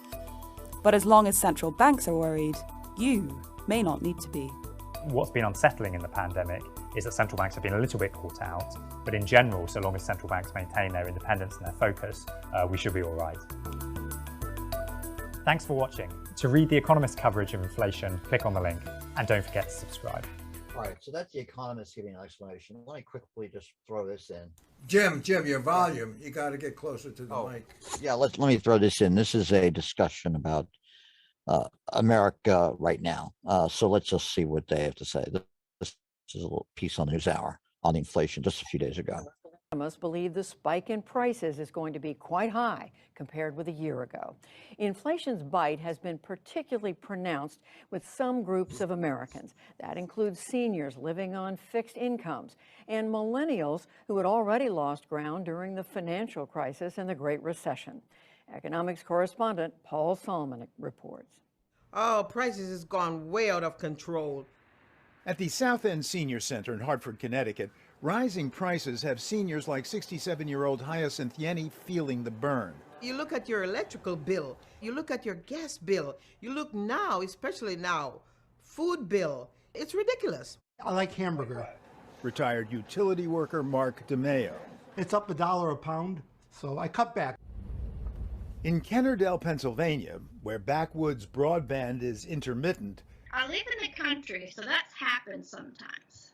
34-year-old Hannah Schall says she can't cut back on formula for her 9-month-old, but the price... It used to be, $35. Now we're paying $50. So that's $15 in 9 months. That's crazy. And in Greenville, South Carolina, Schall's fellow millennial, nonprofit development manager Amanda Rice got a rude awakening in December shopping for a used car. So I didn't realize how expensive it was until I saw the 2021. I was like, hold on, That's around the same price that they're selling the 2015. A car she needed for her side gig as a rideshare driver. To tide myself over into that next paycheck because of what's happening in our economy right now. What's happening is inflation. In economics, more money bidding up fewer goods and services. And right now, COVID inflation. The government printing and doling out more money to prevent a pandemic collapse.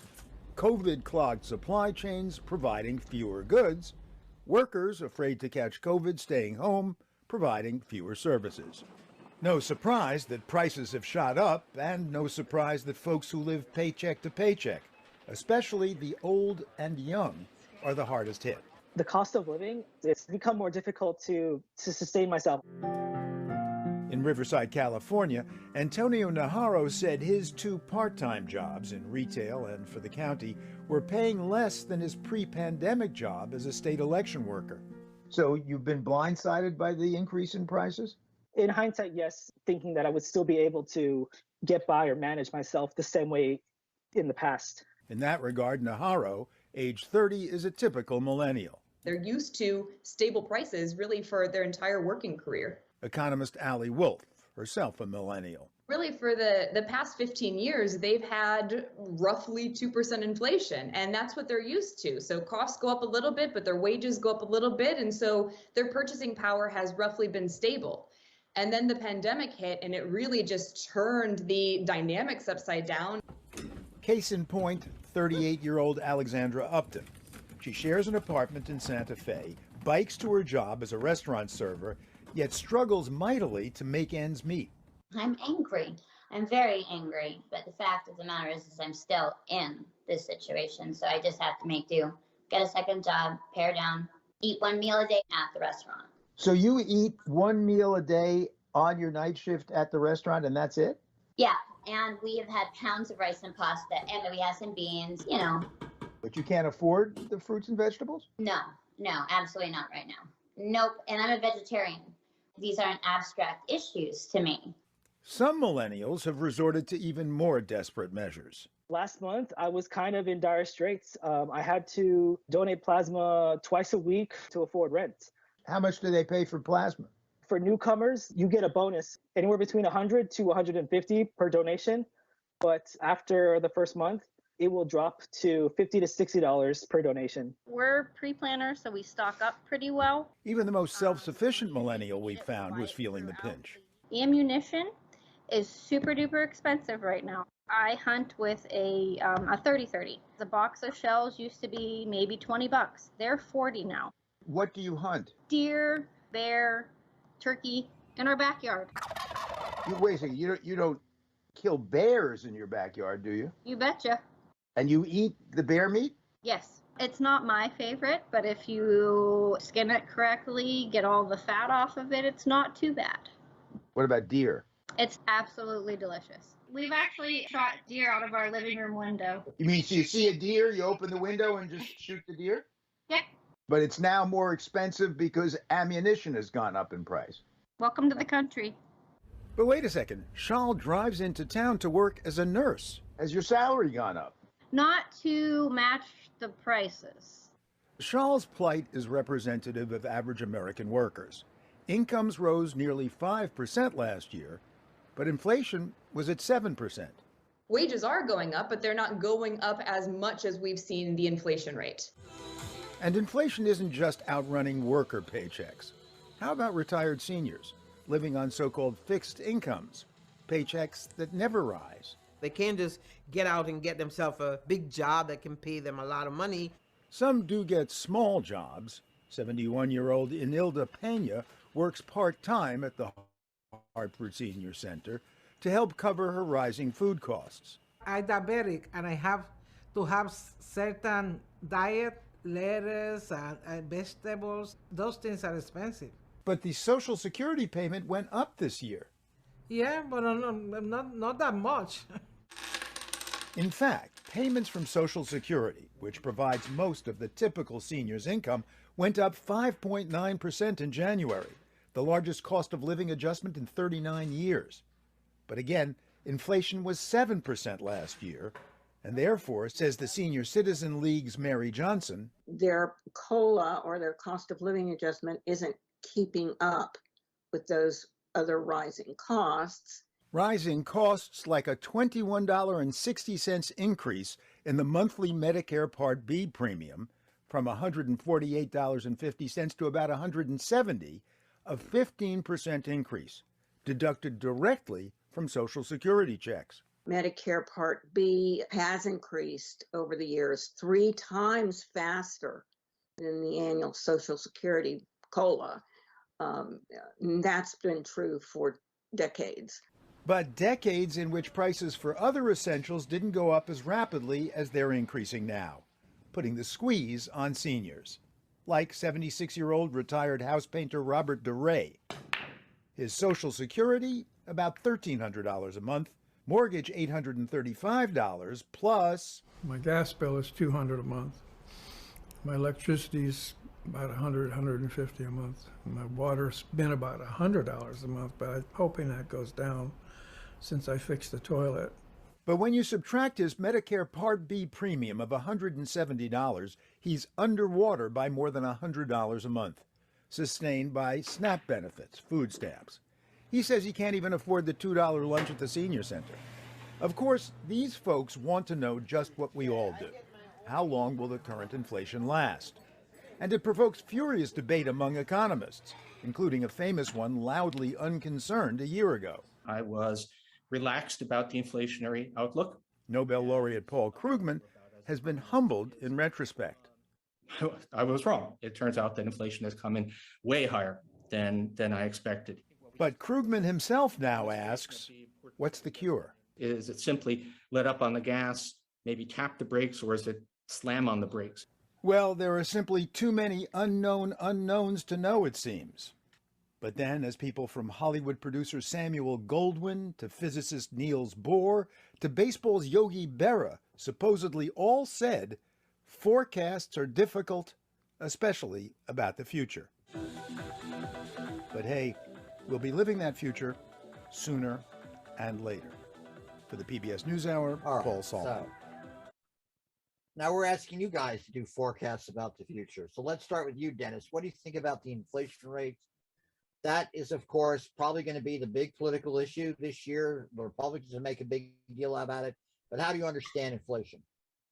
I listened to Richard Wolff, who said it starts with companies trying to make up for profits they didn't make during the pandemic. And prices go up because companies want to make more money. And that should be the way that we understand inflation. It's companies are raising prices to make money. And we get exploited in the midst of all that. So what he does is he directly blames it on capitalism. Capitalism is going for profits above everything else. I'll leave it at that. And that's the interesting part about all this. You know, when you see these analyses by The Economist, by the NewsHour, by other outlets, that issue of capitalism is generally kept out of it completely. They never mention that as a framework for understanding what's going on. Look, all this companies trying to make profits. Exactly. Now, Kenny, you're a hot property owner in California. I mean, you get hit with inflation right up the head. So what's your opinion about this inflation issue? I've had to move my yacht to a cheaper port. I have some good news about inflation, but I'd rather get it on the back end of this because All right. Well, I've got a significant piece of information that I'll be the last person on the topic. Very good. Okay, very good. Frank, your comments about inflation, because of course inflation is what's going to drive the election this year and the election 2 years from now. Go on, Frank. Oh, I don't really know. Other than we're going to have to move to the east wing instead of use both of them. Look, it is partly the war, If that resolves within the next few weeks, I think the energy issue, the sanctions will start to be lifted possibly. A lot is wrapped up in how Europe handles their side of the sanction issue. So I think it's naive to say that each country is divorced from every other. We're not an island. For whom does the bell toll and all that good stuff. So yeah, I understand that people see things purely from the domestic viewpoint, but honestly, this war is what it's all about. And what's going on in Shanghai is not good either, by the way. If China can't get its act together, and Xi Jinping feels threatened for his own next term, that's going to be economically catastrophic, quite possibly, if there's turmoil in China. So, what's coming down the pike? I'm not in the forecasting mood tonight. Sorry, but all right. Yeah. We'll excuse you, Frank. Daryl, what do you think about the inflation issue? I think Dennis was right. I think capitalism encourages slavery, and if you fail to have sufficient numbers of slaves, then you're going to have a problem. Once again, if you get a chance, look at Paul Solomon's piece today on the same issue. It's like, where is the patriotism? If this is temporary and there's a problem with the 4 meat producers in the United States of America, and they want to be fair to the population that's currently experiencing a little bit of difficulty, could you hold off on the silly ass price rises that you experience? Look at the gas price, right?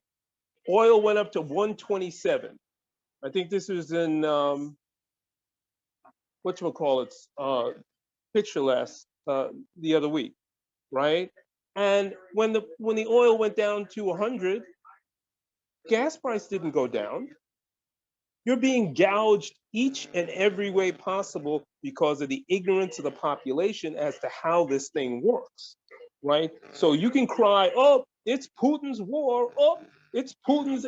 Hello, you got contracts. Nobody is buying oil for what they've already produced. That's already in a contract, right? So if you choose to raise that price, that's the manufacturer or the producer's quote unquote capitalist right to do that. And if everybody's willing to pay it, then whether I cry to you or whether I don't cry to you, has nothing to do with what's actually going on here. So once again, if you want to solve the problem, borrow a couple of billion from Elon Musk. Last time I took a look at Forbes real-time billionaires, he had lost $11 billion yesterday, but he seemed pretty secure at $236 billion. Now, Jeff Bezos, who catches a lot, he's down to $176 billion, right? If we could put in a couple of loans to smooth things out, maybe the United States can import some people to work for nothing. And did you hear what the woman said? I have to go out and get a second job. You got people hunting out of their windows for wild game.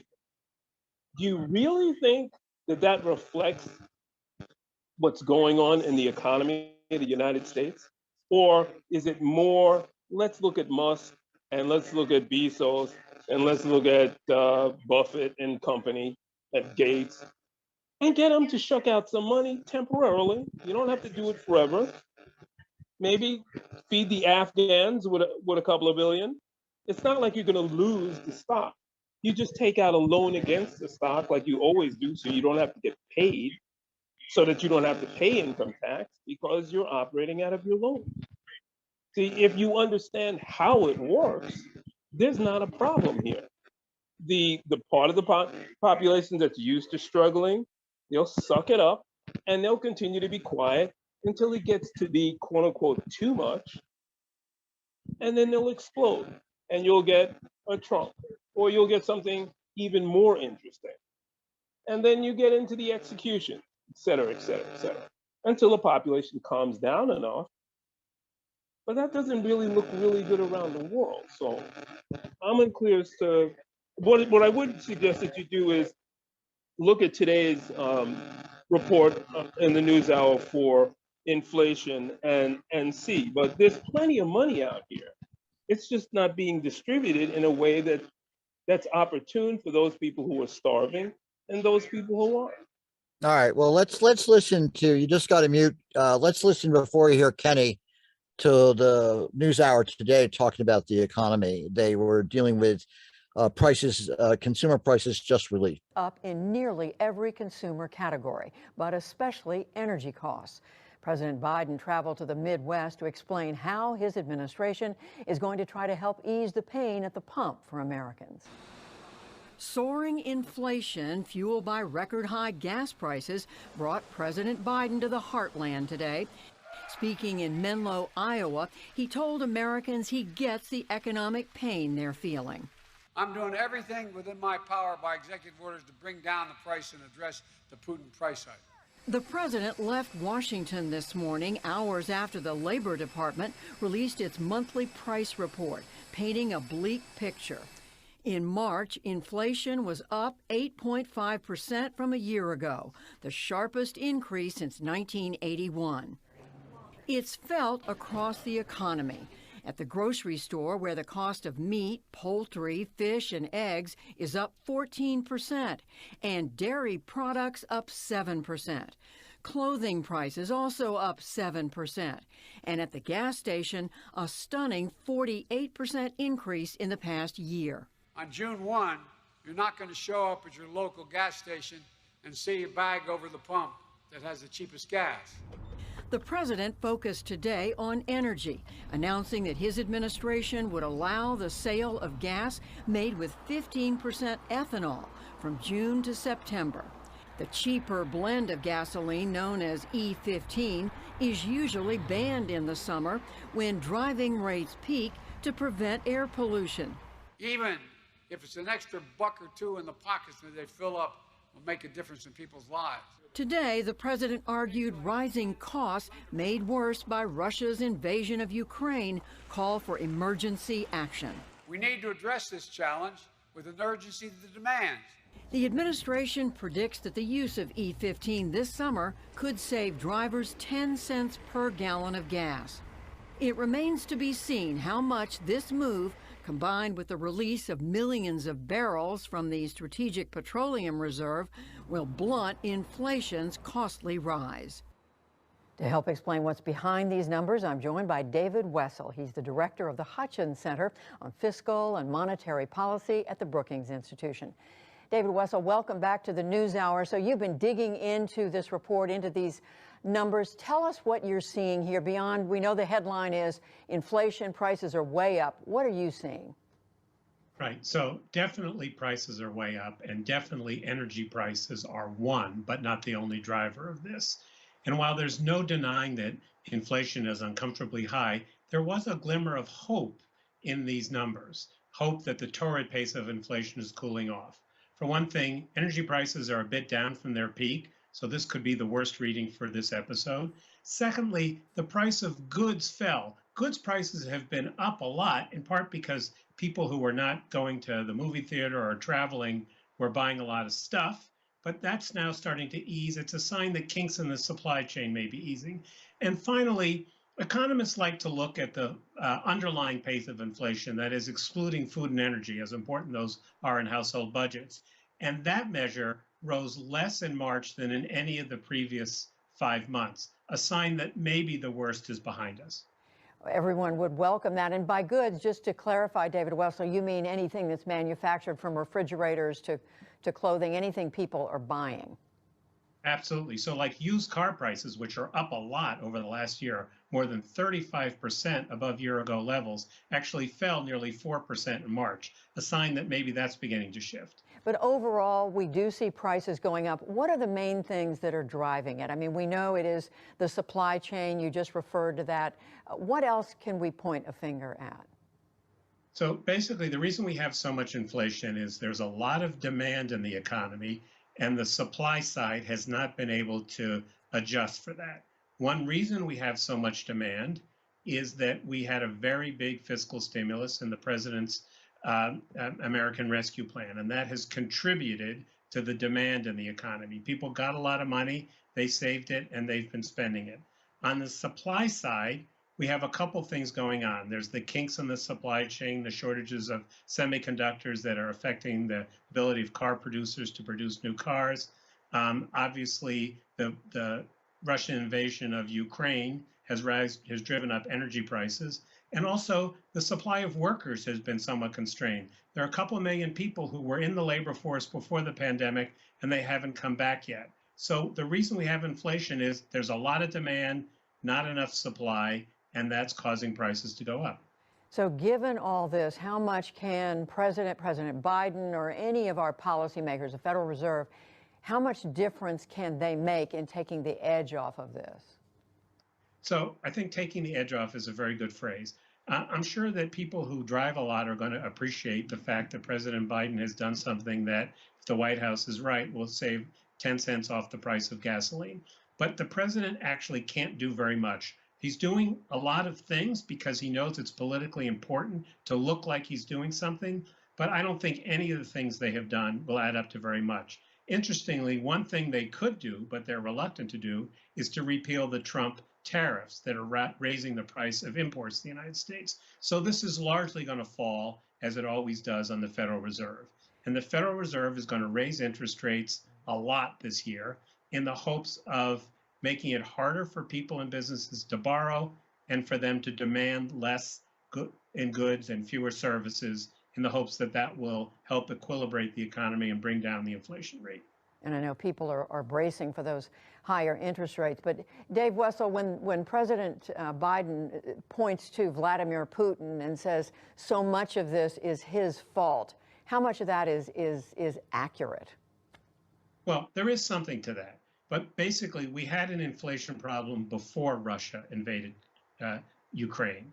We had too much demand in the economy. We had all these supply problems related to COVID or other things that had nothing to do with Putin's invasion of the Ukraine. But on top of that, now we have the surge in oil prices, the surge in gasoline prices, the surge in food prices that are clearly triggered. So it got started before Putin, but Putin is making it much worse. Gasoline prices were up 18% in March alone, and that's almost entirely because of the Russian invasion of Ukraine. Well, it is. These are sobering numbers, and it's really, really helpful to have this kind of explanation. David Wessel, we thank you. All right. So we'll conclude with Kenny's comments about this, because it's clear to me that the inflation issue is one to really do a lot of hammering on. And we'll do that in weeks to come. Kenny, your final comments. Google I-bonds. That's a government bond currently providing 7.12% annual interest. It's adjusted for inflation. It gets changed every 6 months. I-bonds. Okay, we'll end the show with I-bonds, I-bonds, I-bonds. I have a comment. Go on, Dennis. I believe in price control. Roosevelt during World War II used wage and price control. I believe in price control. I don't believe that a company should have unlimited access to raising prices. I'll leave it at that. That's an interesting point, because I wonder how politically, I could not see Biden or his advisors in trying to argue for price controls right now, but that's a good point. All right. In any event, yeah, go on, Jim, just Daryl. one more piece. Yeah. If you look at the profits of the people who are charging you, the profits of all of those people, and that's why I said the Paul Solomon piece. I think there's another piece in that news hour. Oh, really? That I understand. I can't. Well, the piece is this, right? If the people who are charging you more money are making more profit, even after you take out for a decent profit, right? Then there's something wrong with the system. And I'm sure that the lady who's shooting the deer out the window and the woman who's only eating rice and beans and is eating one meal a day at the restaurant that she slaves at, I-bonds ain't going to help them, right? You need to target your stimulus to the people who need it, and then you would have less of a problem with that whole song and dance about how there's so much stimulus out here.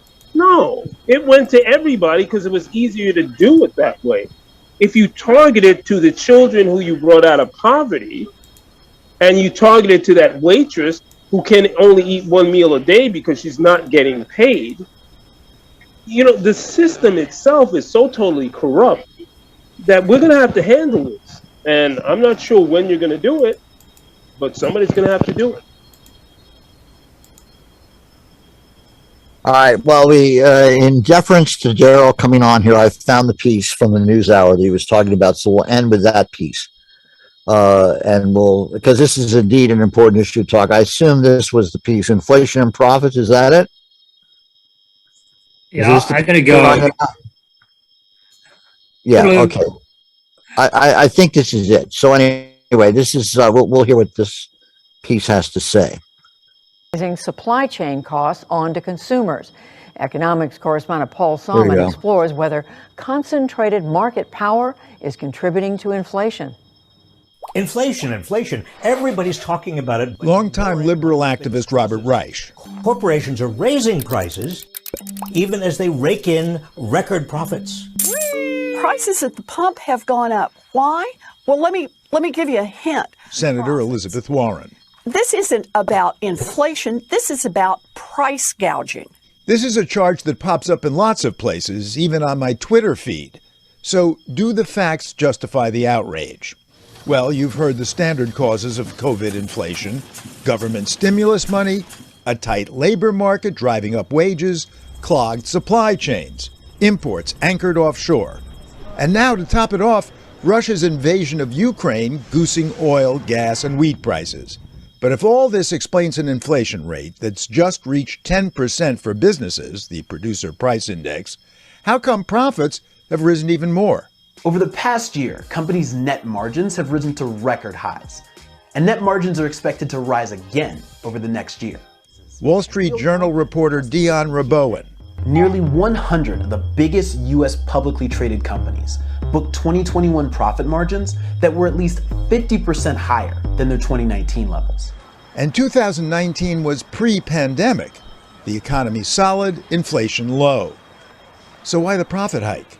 The CEO of Kroger recently said, "A little bit of inflation is always good in our business." Lindsay Owens runs a progressive economic think tank that scours the earnings calls corporations hold for stock analysts and investors, like this one from Constellation Brands, which sells beer, wine, and spirits. We're going to look at this on a market-by-market basis, brand-by-brand basis, and we'll take as much pricing as we think the consumer can absorb. One of my favorite examples is Tyson Foods. Purveyor of 1 out of every 5 pounds of beef, chicken, and pork sold in the U.S. Here's Tyson's chief financial officer on their latest quarterly results. Our pricing actions led to approximately $2.1 billion in sales and price mix benefit during the quarter, which offset the higher cost of goods sold of $1.6 billion. In other words, says Owens, our pricing is taking into account the cost of raw materials and the cost of labor, but more than offsetting it. And that more than offsetting it is that additional profit that they're able to bring in. But profits sank when COVID hit, say companies like Tyson. This is just making up for lost time. Nothing but an extreme, short-term business cycle. Capitalism requires greed to run. Economist Noah Smith. Corporations are always greedy. Their greed dial is always set to absolute maximum. And the idea that ameliorating greed would have any effect on inflation is wrong. And I made fun of it by making the following chart. Smith, a liberal, mocks the idea that newfound greed explains the inflation surge with a tongue-in-cheek greed index chart.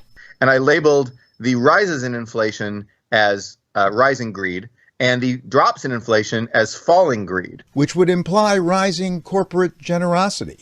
The reason this is a joke is because the big drop in inflation in the 80s would have to be caused by surges in corporate altruism, the altruism of Gordon Gekko and the 80s people. Greed is good.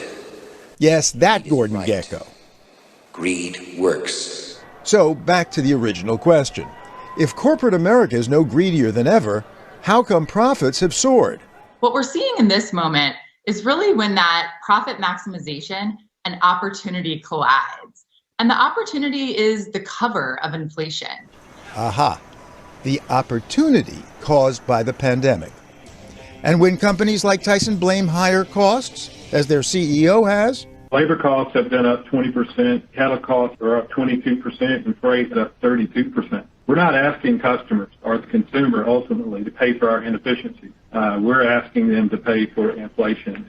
Woe is me. We have no choice but to raise our prices. Our labor costs are going up. Our inputs. But in reality, companies aren't being forced to raise prices because of inflation. They're raising prices because they can. And why can they now, with so little resistance, I asked Rabowen. Inflation sort of disguises these price increases. When prices for everything around you are rising, it's much easier for companies to raise their prices and not experience that consumer blowback. The point is, when consumers come to expect inflation, the process can begin to feed on itself. Companies know that consumers expect higher prices right now, and they're really seeing how far they can push that. And says Robert Reich, Wall Street is egging them on, saying, look, this is a great time to raise your profit margins.